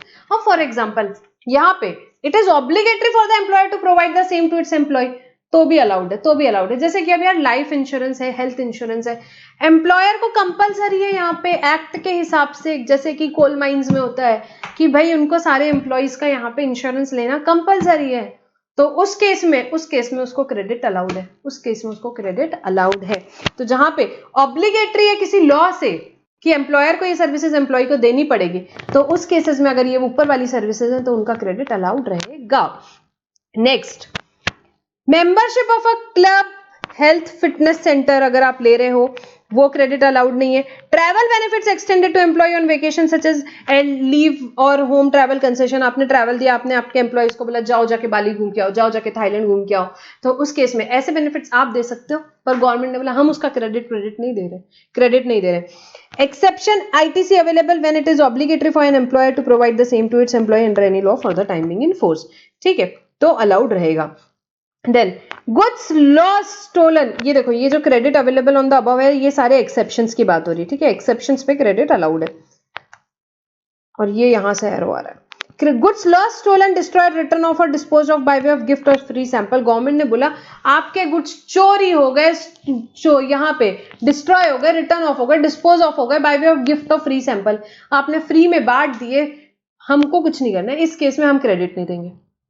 Government कितनी चालाक है, गवर्नमेंट ने बोला यार आउटपुट तो भरेंगे नहीं यहाँ पे ये क्योंकि गुड्स चोरी हो गए, आउटपुट तो भरेंगे नहीं, ITC और ले लेंगे, गवर्नमेंट बोला हमको क्रेडिट नहीं देना। आपके गुड्स घूम गए, चोरी हो गए, डिस्ट्रॉय हो गए, रिटर्न ऑफ हो गए, हमें क्रेडिट नहीं देना। Inward supply use for personal consumption, obviously आपको क्रेडिट नहीं मिलेगा पर्सनल कंजम्पशन का। ये नीचे वाले पहले कर लेते हैं फिर आते हैं वर्क कॉन्ट्रैक्ट सर्विस पे। Invert charge to composition levy section 10 आपको पता है क्रेडिट नहीं मिलेगा। गुड्स और services receive by NRTP exception ITC available on goods imported by him, very important. NRTP मतलब क्या, नॉन रेसिडेंट टैक्सेबल पर्सन, बाहर से आपने आपके घर के लिए एक आर्किटेक्ट बुलवाया, US से बुलाया आपके घर का बढ़िया आर्किटेक्ट, वो आपका इंटीरियर आर्किटेक्ट आपने किसी को बुलाया, वो आपका यहाँ पे सर्विसेज दे रहा है आपको, क्या उसको क्रेडिट मिलेगा? जो चीज है साथ में लेके आया है इंपोर्ट करके, उस चीज का तो क्रेडिट मिल जाएगा, बट जो यहां से लोकल प्रोक्योरमेंट करेगा उसका क्रेडिट उसको नहीं मिलेगा।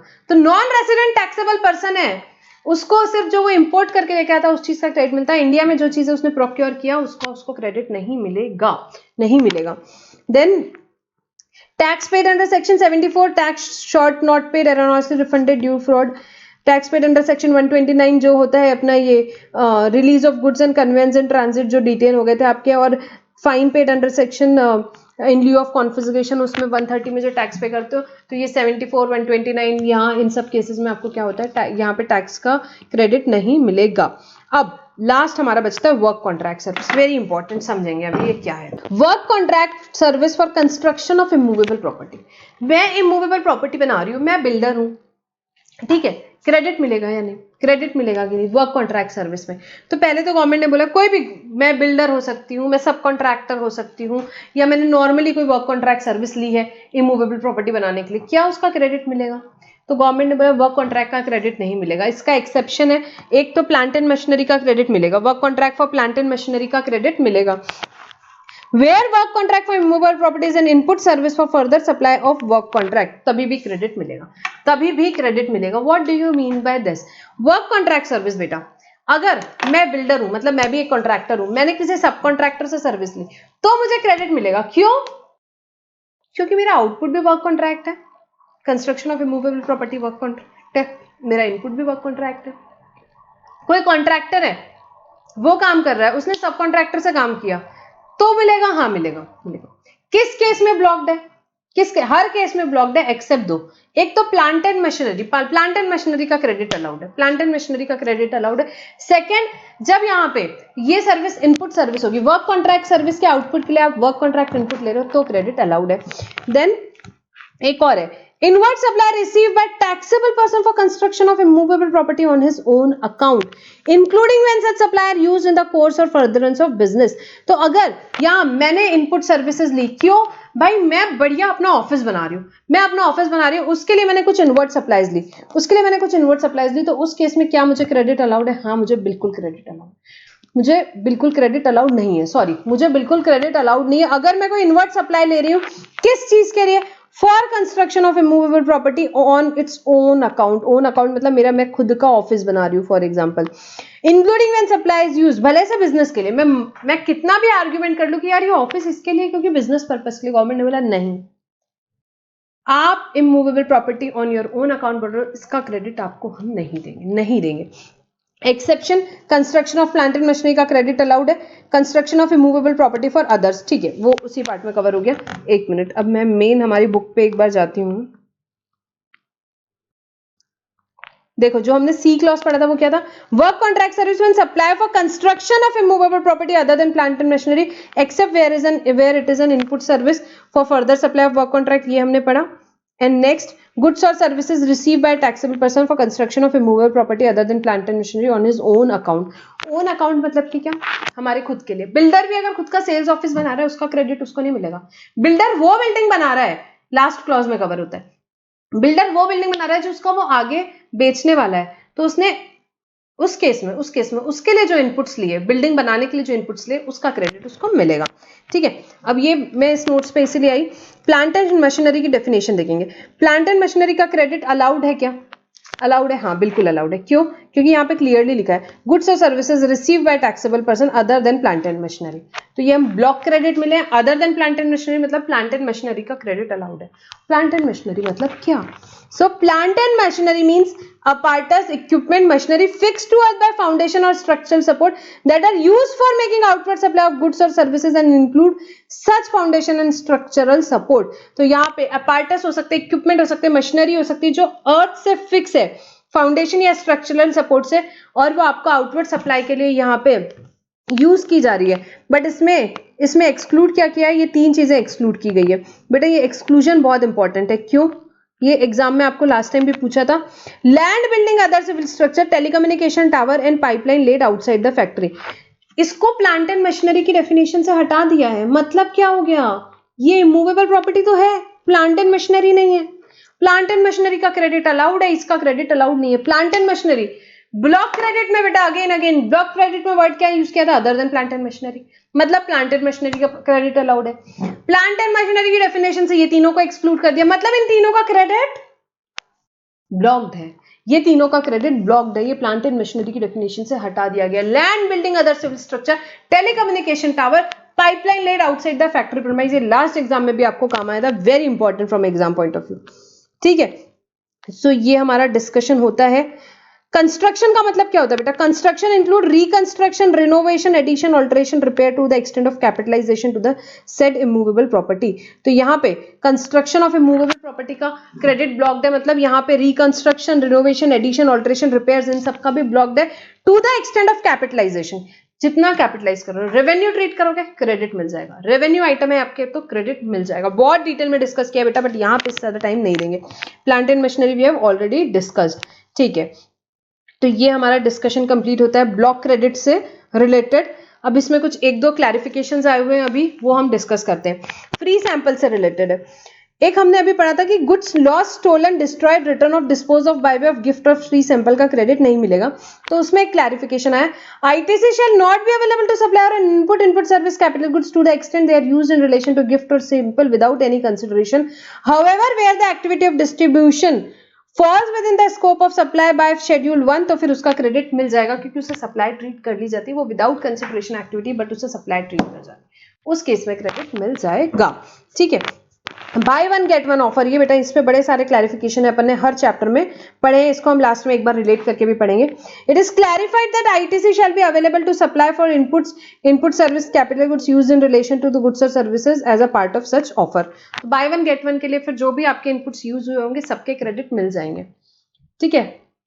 And discount including buy more save more offer, जैसे जैसे आपका रेट बढ़ेगा वैसे वैसे आपका सेविंग बढ़ेगा, जैसे जैसे आपका अमाउंट बढ़ेगा, क्वांटिटी बढ़ेगी, वैसे वैसे आपका रेट बढ़ेगा डिस्काउंट का। It is clarified that supplier should be entitled to avail ITC on input service and capital goods used in relation to supply और ऑफ गुड्स और सर्विसेज और बोथ ऑन सच डिस्काउंट। तो this we have already discussed in valuation वाले chapter में, मैं already discuss किया था, इसका भी क्रेडिट आपको मिल जाएगा, ठीक है। तो ये हमने बेटा पढ़ा, अभी तक के बहुत इंपॉर्टेंट पार्ट कंप्लीट हुआ हमारा।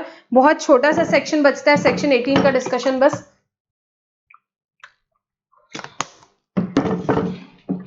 ठीक है। सेक्शन 17(5) बहुत इंपॉर्टेंट हमने पढ़ा, रूल 42, 43, सेक्शन 17(3), सेक्शन 16 सब कुछ हमने पढ़ा, बहुत इंपॉर्टेंट है ब्लॉक क्रेडिट का, स्पेशली विद सबसेक्शन याद रखने का है आपको।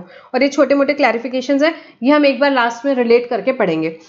नाउ सेक्शन 18 किससे रिलेटेड है, 5 मिनट में रिवाइज करेंगे। इसमें भी बहुत सारे प्रॉब्लम्स दिए हुए हैं क्वेश्चन बैंक में जो अपन ने क्लास में सॉल्व किए थे, आपको वो एक दो बार सॉल्व करने हैं।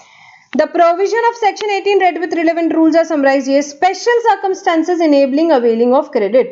Special circumstances, आप क्रेडिट कब ले सकते हो उसकी बात हो रही है। जैसे कि आप कंपोजिशन लेवी से नॉर्मल लेवी पे आ रहे हो, आप एग्जेम्प्ट सप्लाई से टैक्सेबल सप्लाई पे जा रहे हो, उन सब जगहों पे आप क्रेडिट ले सकते हो। आप यहाँ रजिस्ट्रेशन लेने वाले हो, वॉलंटरी रजिस्ट्रेशन लेने वाले हो, या आप नॉर्मल रजिस्ट्रेशन में आ रहे हो, तो उस केस में जो स्टॉक पड़ा हुआ है उसका क्रेडिट आपको अलाउड है क्या, उसके सर्कमस्टांसेस है। क्यों इन सब चीजों में क्रेडिट मिलता है बेटा, क्योंकि जैसे कि फॉर एग्जांपल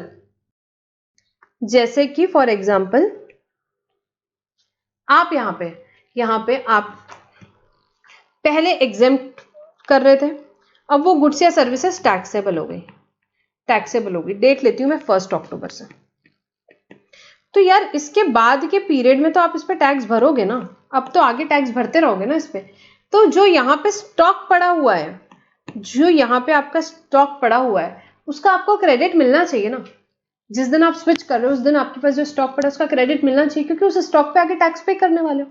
या आप कंपोजिशन से नॉर्मल में भी जा रहे हो तो भी आप पहले फिक्स रेट पे टैक्स पे करते थे, अब आप उसका जो हायर रेट है उस पर टैक्स पे करने वाले हो ना।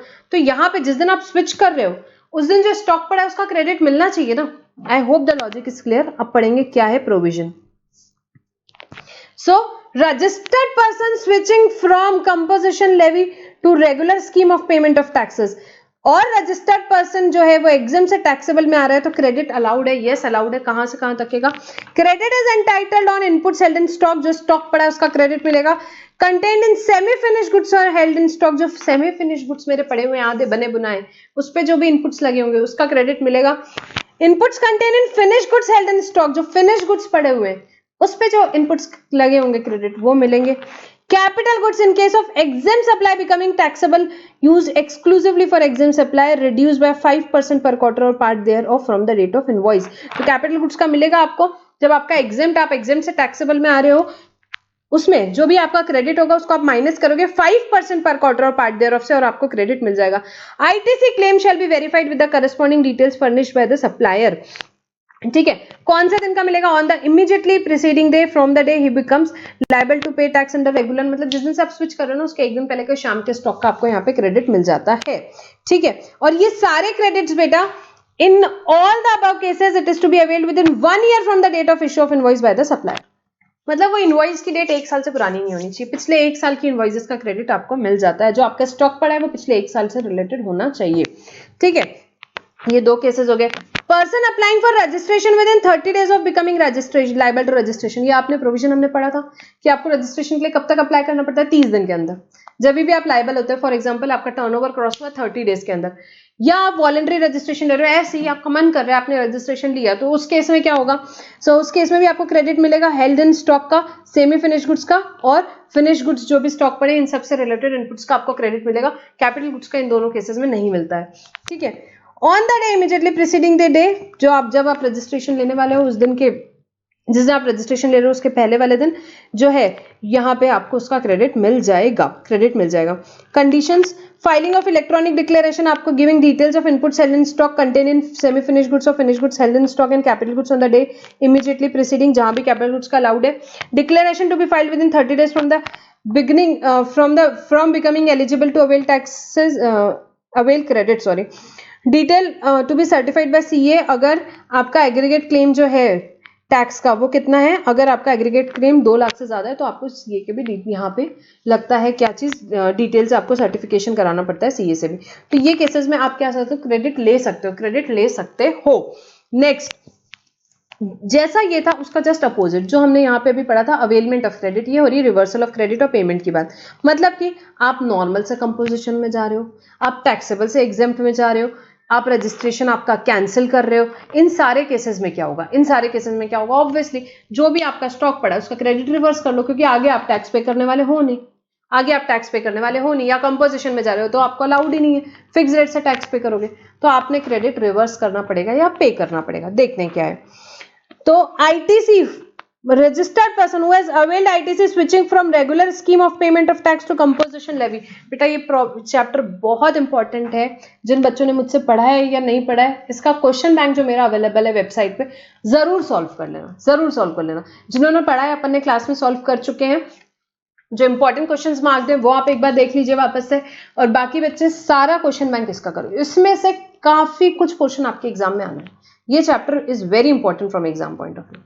ठीक है, now amount to be reverse is equal to amount of ITC. अगर आप देखो क्या हो रहा है, रेगुलर स्कीम से कंपोजिशन में जा रहे हो यहाँ पे, या आप क्या कर रहे थे, आप यहाँ पे टैक्सेबल सप्लाई कर रहे थे, अब आप एग्जेम्प्ट में जा रहे हो, या आप रजिस्ट्रेशन जो है आपका कैंसिल कर रहे हो। तो इन सब केसेस में आपको क्या करना पड़ेगा? अमाउंट रिवर्स करोगे कितना? ITC inputs held in stock contain in semi finish goods held in stock, capital goods on the immediately day preceding the date of such switch over of exemption और date of cancellation of registration, आपको reverse करना पड़ेगा credit सभी चीजों का। Inputs जो भी held in stock है, सेमी फिनिश गुड्स में, फिनिश गुड्स है, कैपिटल गुड्स में, जितना भी क्रेडिट आपका था आपको क्रेडिट रिवर्स करना पड़ेगा। Manner of reversal of credit, inputs proportionate reversal based on corresponding invoices. ठीक है, तो अगर आपके पास इनवॉइस अवेलेबल है तो बेस्ड ऑन करस्पॉन्डिंग इनवॉइसेस आपको जो भी आपका स्टॉक है उसका क्रेडिट रिवर्स करना पड़ेगा। If invoice are not available, अब आपके पास इनवॉइस नहीं है, then prevailing market price on the effective date of switch over exemption cancellation of registration should be used with duly certified practicing CA के हिसाब से। कैपिटल गुड्स के case में reversal on pro rata basis pertaining to remaining useful life, taking a useful life as 5 years। जो अब reversal आप करोगे क्या मानोगे? आपका कैपिटल गुड्स का लाइफ टोटल 5 साल का माना जाएगा, और उसके हिसाब से जो रिमेनिंग यूजफुल लाइफ है उसका आपको प्रोपोर्शनेट रिवर्सल करना पड़ेगा। जैसे कि फॉर एग्जांपल आपने 2 साल यूज कर लिया कैपिटल गुड्स को, तो बचे हुए 3 साल है, तो 3 साल का आपको रिवर्सल करना पड़ेगा, मतलब 12 मंथ से मल्टीप्लाई किया तो 36 मंथ्स का आपको रिवर्सल करना पड़ेगा। ITC to be reversed will be calculated separately for ITC of CGST, SGST, UTGST and IGST। ठीक है, reversal amount will be added to the output tax liability of the registered person। Electronic cash credit ledger will be debited by such amount and सबसे important balance ITC if any will lapse। इसके बाद बेटा आपने ये सब calculation से reversal किया, आपके ITC इलेक्ट्रॉनिक क्रेडिट लेजर पे 2 लाख का क्रेडिट पड़ा था, ये सारे कैलकुलेशन से 1.5 लाख रुपए का आया, इसके बाद 50,000 रुपए बच गए, उसका क्या होगा? लैप्स हो जाएगा। ठीक है, supply of capital goods plant and machinery on which ITC has been taken, आपने आईटीसी लिया था और वो जो कैपिटल गुड्स अगर हैं आपके पास वो आप सप्लाई कर रहे हो, तो उस केस में रिवर्सल कैसे होगा? So amount to be paid is equal to higher of the following, इनसे हायर रहेगा।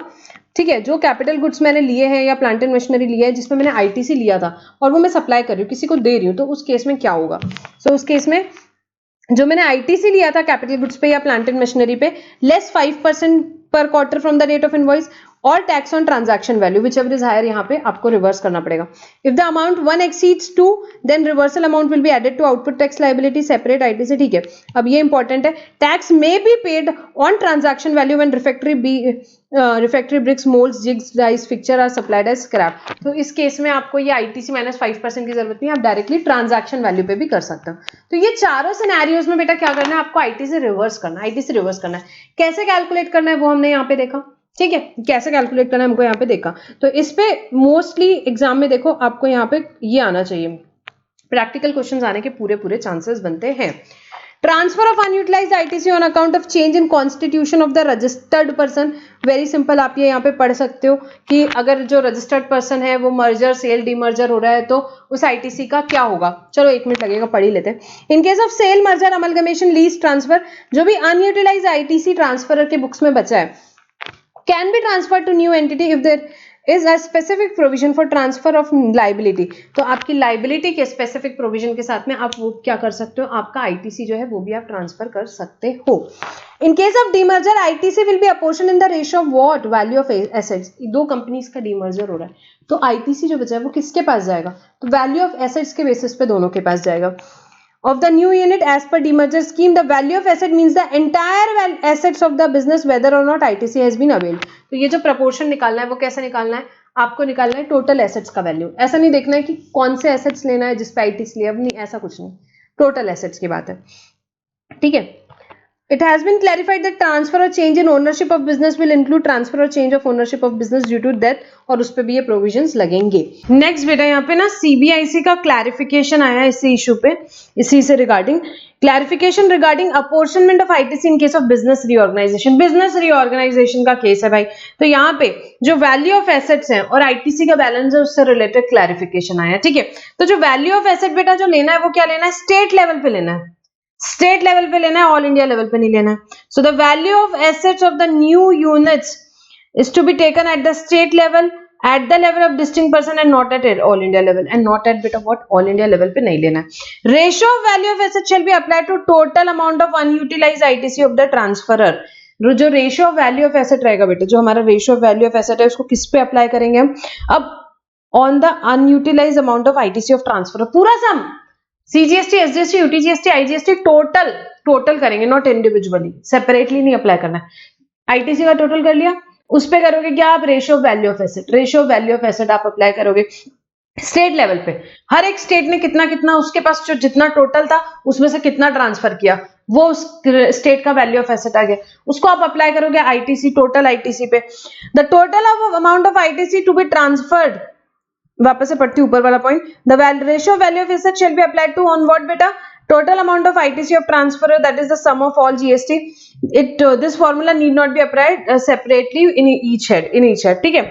the total amount of ITC to be transferred to the transferee, that is the sum of this GST should not exceed the amount of ITC to be transferred। हाँ, but total ITC जो उसको transfer करना है उससे ज्यादा नहीं होना चाहिए।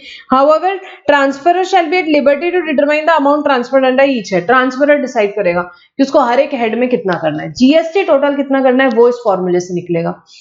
ठीक है, subject to the balance of ITC available under that head, उस हेड में जितना बैलेंस अवेलेबल है उतना ही कर सकेंगे, बट फिर भी मैक्सिमम। तो बेटा यहाँ पे एक पॉइंट और लिखना है, यहाँ पे आप लिख लो, ratio of value of asset जो रहेंगे हम स्टेट वाइज जो डिस्टिंक्ट पर्सन लेवल पे लेना है वो किस दिन का लेना है, अपॉइंटेड डेट ऑफ डीमर्जर पे, appointed date of demerger ratio of value of asset, और उसको अप्लाई किस पे करना है, आईटीसी बैलेंस पे। आईटीसी बैलेंस कौन से दिन का लेंगे, date of filing GST ITC 02, date of filing GST ITC 02। तो ये आप वहां पे लिख लो। अब एक मिनट, ये इस पे ना एक प्रॉब्लम भी हमने आपको याद, नवंबर 20 के जो अमेंडमेंट्स डिस्कस हुए उसमें सेपरेटली बहुत डिटेल डिस्कशन हुआ है, ये क्विक रिविजन है, क्विकली जा रहे हैं। तो वहां पे ये एक प्रॉब्लम भी हमने सॉल्व किया था। मैं पूरा प्रॉब्लम नहीं ले रही हूँ, मैं जस्ट आपको एक ब्रीफ रिविजन करा रही हूँ। तो यहाँ पे क्या करना है, मुझे हर एक स्टेट का ratio of value of asset to the transfer ही लेना है कि भाई इस स्टेट के टोटल एसेट कितने थे, उसमें से कितने ट्रांसफर किए, उससे क्या निकल जाएगा, ratio of transfer he, value of asset जो हमारा ट्रांसफर हो रहा है। इसको किस पे अप्लाई करेंगे बेटा, टोटल आईटीसी। सबसे पहले दिल्ली का केस देखते हैं। हमारे एग्जांपल में अगर हम देखेंगे तो दिल्ली में 70% एसेट ट्रांसफर हुए, दिल्ली में 70% एसेट ट्रांसफर हुए। दिल्ली का आईटीसी बैलेंस 50 लाख है, 50 लाख पे 75% अप्लाई करेंगे तो 35 लाख का जो आपको टैक्स क्रेडिट है वो ट्रांसफर करना है। किस हेड में, वो डिसाइड करेगा ट्रांसफर डिसाइड करेगा। तो उसने सोचा मैं सीजीएसटी एसजीएसटी में 10-10 लाख कर देता हूं और आईजीएसटी 15 लाख करता हूं, कोई गवर्नमेंट को प्रॉब्लम नहीं, कर दो। बट मैक्सिमम सीजीएसटी में कितना ही कर सकता है, 10 लाख, क्योंकि उसमें है ही 10 लाख, हरियाणा यूनिट ने टोटल रेशो वैल्यू कितना ट्रांसफर किया, उसके जितने एसेट थे टोटल उसका 40% ट्रांसफर किया, तो उसके इसमें 40% लगेगा। ऑल इंडिया का टोटल नहीं करेंगे, स्टेट का किया हमने। 40% 70 लाख पे अप्लाई किया तो 28 लाख उसने ट्रांसफर करना है। तो उसने डिसाइड किया कि भाई मैं मेरा आईजीएसटी पूरा ट्रांसफर कर देता हूँ, तो 20 लाख वहां से ट्रांसफर कर दिया। सीजीएसटी 5 लाख करता हूँ, सीजीएसटी 3 लाख करता हूँ, एसजीएसटी 3 लाख करता हूँ, उसकी इच्छा कर सकता है, कोई दिक्कत नहीं। पर आईजीएसटी कितना कर सकता है, मैक्सिमम 20, क्योंकि उसमें अवेलेबल ही मैक्सिमम 20 है। तो इस तरीके का बेटा कभी बार प्रैक्टिकल प्रॉब्लम आ सकता है, तो आपने ये याद रखना है। और ratio of value of asset अगर आपको कई अलग अलग दिनों को दिया है तो आपको कौन से दिन का उठाना है, अपॉइंटेड डेट ऑफ डीमर्जर को उसको अप्लाई करना है टोटल आईटीसी पे, तो आपको आ जाएगा कि भाई कितना आईटीसी ट्रांसफर करना है, किस हेड पे वो देखना है, वो देख लेगा खुद। और डेट ऑफ फाइलिंग आईटीसी 02 के दिन का आईटीसी लेना है। तो ये एक थोड़ा सा क्लैरिफिकेशन आया, इस पे कभी कभार प्रैक्टिकल प्रॉब्लम आने के पूरे चांस बनते हैं एग्जाम में। ठीक है बेटा, ठीक है। अब कंसेप्ट हम यहाँ पे पढ़ेंगे सेक्शन 20 जो आईएसडी से रिलेटेड। The provision of section 20 relating to ISD are summarise as under. बेटा बहुत बड़ा चैप्टर था, मैंने बहुत कोशिश किया कि मिनिमम टाइम में मैं इसको कवर कर सकूं, फिर भी मैं वापस बोल रही हूँ, क्वेश्चन बैंक जरूर करना इसका। आईएसडी क्या होता है भाई, इनपुट सर्विस डिस्ट्रीब्यूटर, जो बेसिकली हेड ऑफिस हो गया, अकाउंट्स ऑफिस हो गया, यहाँ पे एडमिन ऑफिस हो गया, जो इनपुट सर्विसेज दूसरी यूनिट्स के बिहाफ में ले रहा है और फिर वो डिस्को डिस्ट्रीब्यूट करता है, जैसे कि एडवर्टाइजमेंट फंक्शन हो सकता है।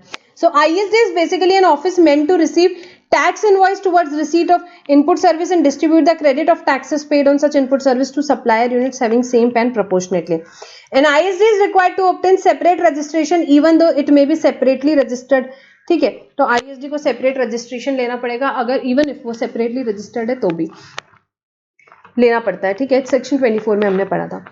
Amount of input service distributed only amongst those recipient जिनके लिए आपने वो इनपुट सर्विसेज लिए, जैसे कि एडवर्टाइजमेंट आपने क्या किया, आपने खाली तमिल एडवर्टाइजमेंट लिया हेड ऑफिस ने, तो वो किसको डिस्ट्रीब्यूट होगी, इंडिया के मेरे सारे यूनिट्स को होगी, नहीं, तमिलनाडु वाले यूनिट को होगी। ठीक है, मैंने इंग्लिश में एडवर्टाइजमेंट किया, वो पूरे इंडिया में चल रहा है, तो वो ऑब्वियसली मैं मेरे 29 स्टेट्स में जितने यूनिट्स है मैं उनको डिस्ट्रीब्यूट कर सकता हूँ वो सर्विस का ITC.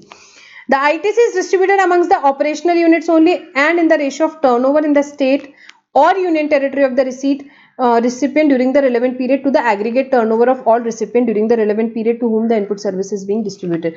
Turnover in the state to that aggregate, यहाँ पे turnover in the state to the aggregate turnover of all recipient के बेसिस पे आपको करना है। टर्नओवर इन द स्टेट और यूनियन टेरिटरी की डेफिनेशन हमने कंपोजिशन लेवी वाले चैप्टर में ऑलरेडी पढ़ी है। Relevant period is the previous financial year और लास्ट क्वार्टर, इस पीरियड के टर्नओवर के बेसिस पे आपको करना पड़ेगा। Prior to the month for which the distribution for which the turnover is turnover of the all recipient is available, तो last year का टर्नओवर ले सकते हो या आप लास्ट क्वार्टर का टर्नओवर ले सकते हो। Distributed ITC should not exceed the credit available, जितना क्रेडिट आपके पास अवेलेबल है उससे ज्यादा आपको डिस्ट्रीब्यूट नहीं करना है, बेसिक सी बात है। ISD input service distributor should issue an ISD invoice for distributing ITC. It should be clearly indicated in invoice that issue is that the invoice is issued for distribution of ITC. ठीक है, the ISD needs to issue a ISD credit note for reduction in credit if the distributed credit gets reduced for any reason. ITC available for distribution in a month is to be distributed in the same month. It is a monthly activity बेटा, every month आपको ये यहाँ पे distribute करना पड़ेगा।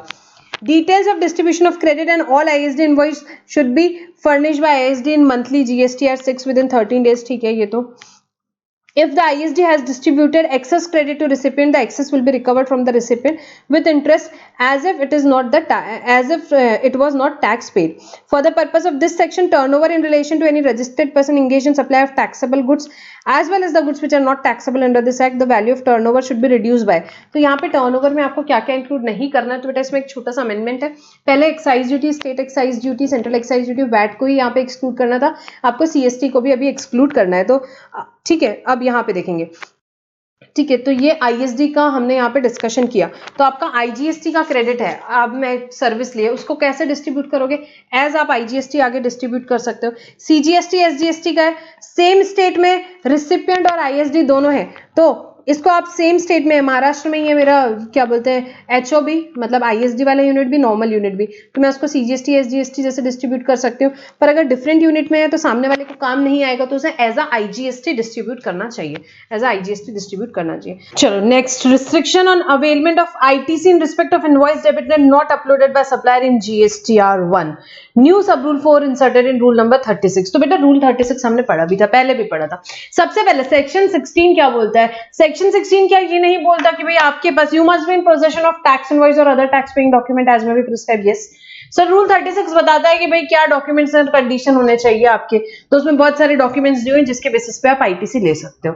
ठीक है, तो अब यहाँ पे उसमें एक सब रूल 4 डाला गवर्नमेंट ने, और गवर्नमेंट ने क्या बोला, इंपॉर्टेंट है, इस पे प्रैक्टिकल क्वेश्चन आने के चांस बनते हैं. To specify the quantum of ITC that can be claimed against invoice debit note uploaded and invoice debit note not uploaded. आपके सप्लायर ने जीएसटीआर 1 भरा तो आप क्रेडिट ले सकते हो, बिल्कुल ले सकते हो, आप पूरा क्रेडिट ले सकते हो. आपके सप्लायर ने आपको गुड्स बेचा पर जीएसटीआर 1 फाइल नहीं किया, तो आप क्या उसका क्रेडिट ले सकते हो. तो गवर्नमेंट ने उसके लिए यहाँ पे रिस्ट्रिक्शन डाल दिया कि कितना क्रेडिट ले सकते हो. 10% ऑफ एलिजिबल क्रेडिट ले सकते हो. तो रूल 36(4) क्या है, आईटीसी टू बी अवेल, हम यहाँ नीचे यहाँ पे जो बॉक्स दिया हुआ है इससे देखेंगे, where the invoice debit note has been uploaded by supplier full ITC for all other conditions are fulfilled. मैं आपके सप्लायर हूं, मैंने यहाँ पे पूरे इनवॉइसेस अपलोड कर दी हूँ, आपको कोई रिस्ट्रिक्शन नहीं, आप पूरा आईटीसी ले सकते हो, पूरा आईटीसी ले सकते हो. However invoice debit note has not been uploaded by supplier, जहां पे इनवॉइस और डेबिट नोट अपलोड नहीं किया है उस केस में क्या होगा, तो 10% ऑफ एलिजिबल आईटीसी ही आपको मिल सकता है. 10% का रिस्ट्रिक्शन डाल दिया. कौन से केसेस में, जहां पे आपके सप्लायर ने इनवॉइस डेबिट नोट नहीं अपलोड किया. 10% of eligible ITC in respect of invoice uploaded in debit notes, however the ITC so claim should not exceed actual ITC से ज्यादा ऑब्वियसली नहीं होना चाहिए. तो बेटा 10% किसका, 10% of eligible ITC of the uploaded invoice. तो मैं यहाँ पे एक बहुत ही छोटा सा एग्जांपल लेती हूँ कि यहाँ पे जिसने अपलोड किया है जीएसटीआर 1 में, जीएसटीआर 1 में जिन सप्लायर्स ने अपलोड किया उसका आईटीसी मिला के होता है फॉर एग्जांपल 60,000 रुपीज, 60,000 रुपीज. तो आपको 10% ये 60,000 का लेना है, तो इस केस में आप कितना ले सकते हो, मैक्सिमम बेटा 6,000. 10% ऑफ 60,000, यहाँ के मैक्सिमम 6,000 ले सकते हो. 10% ऑफ अपलोडेड, जो नहीं अपलोड किया है उसका लिमिट क्या है, 10% ऑफ अपलोडेड का लिमिट डाल दिया गवर्नमेंट ने, 10% ऑफ अपलोडेड का यहाँ पे लिमिट डाल दिया. बट एक्चुअली ये 6,000 है, ये it should not exceed the, इससे रिलेटेड जो आईटीसी उससे ज्यादा. अब आपके जिन लोगों ने इनवॉइसेस अपलोड नहीं किए हैं, इनवॉइसेस अपलोड नहीं किए, फॉर एग्जाम्पल उसका आईटीसी है 10,000 रुपीज, तो आप कितना ले सकते हो, आप मैक्सिमम 6,000 ही ले सकते हो. अगर उसका आईटीसी है से 5,000 रुपीज, 5,000 रुपीज, तो उस केस में आप कितना ले सकते हो, तो फिर आप 5,000 ही लोगे, मैक्सिमम जितना है उतना ही लोगे, जितना है उतना ही लोगे. ठीक है, मैंने बहुत क्विकली लिया इसका डिटेल एग्जांपल बेटा हमने अमेंडमेंट के लेक्चर में देखा था, यहाँ पे हम सिर्फ इतना ही डिस्कस कर सकेंगे. तो यहाँ पे आपकी लिमिट क्या डाली हुई है, जिसने अपलोड कर दिया उसका फुल आईटीसी, जिसने अपलोड नहीं किया है 10% of eligible ITC, 10% of eligible ITC. अब बेटा इस पे एक बड़ा प्यारा सा क्लैरिफिकेशन आया और मुझे बिल्कुल लगता है इसमें एग्जाम में क्वेश्चन आने के पूरे चांस बनते हैं. क्लैरिफिकेशन क्या बोलता है, क्लैरिफिकेशन बोलता है in respect of issue in availment of ITC in 36(4) responsibility of tax payer claiming credit to avail ITC on self assessment basis. सबसे पहले तो बोल दिया कि भाई ये 10% का कैलकुलेशन कोई पोर्टल नहीं करेगा, ये किसको करना है, सेल्फ असेसमेंट बेसिस पे आपको करना है. Restriction only on invoice debit note which are required by supplier to be uploaded under 37(1).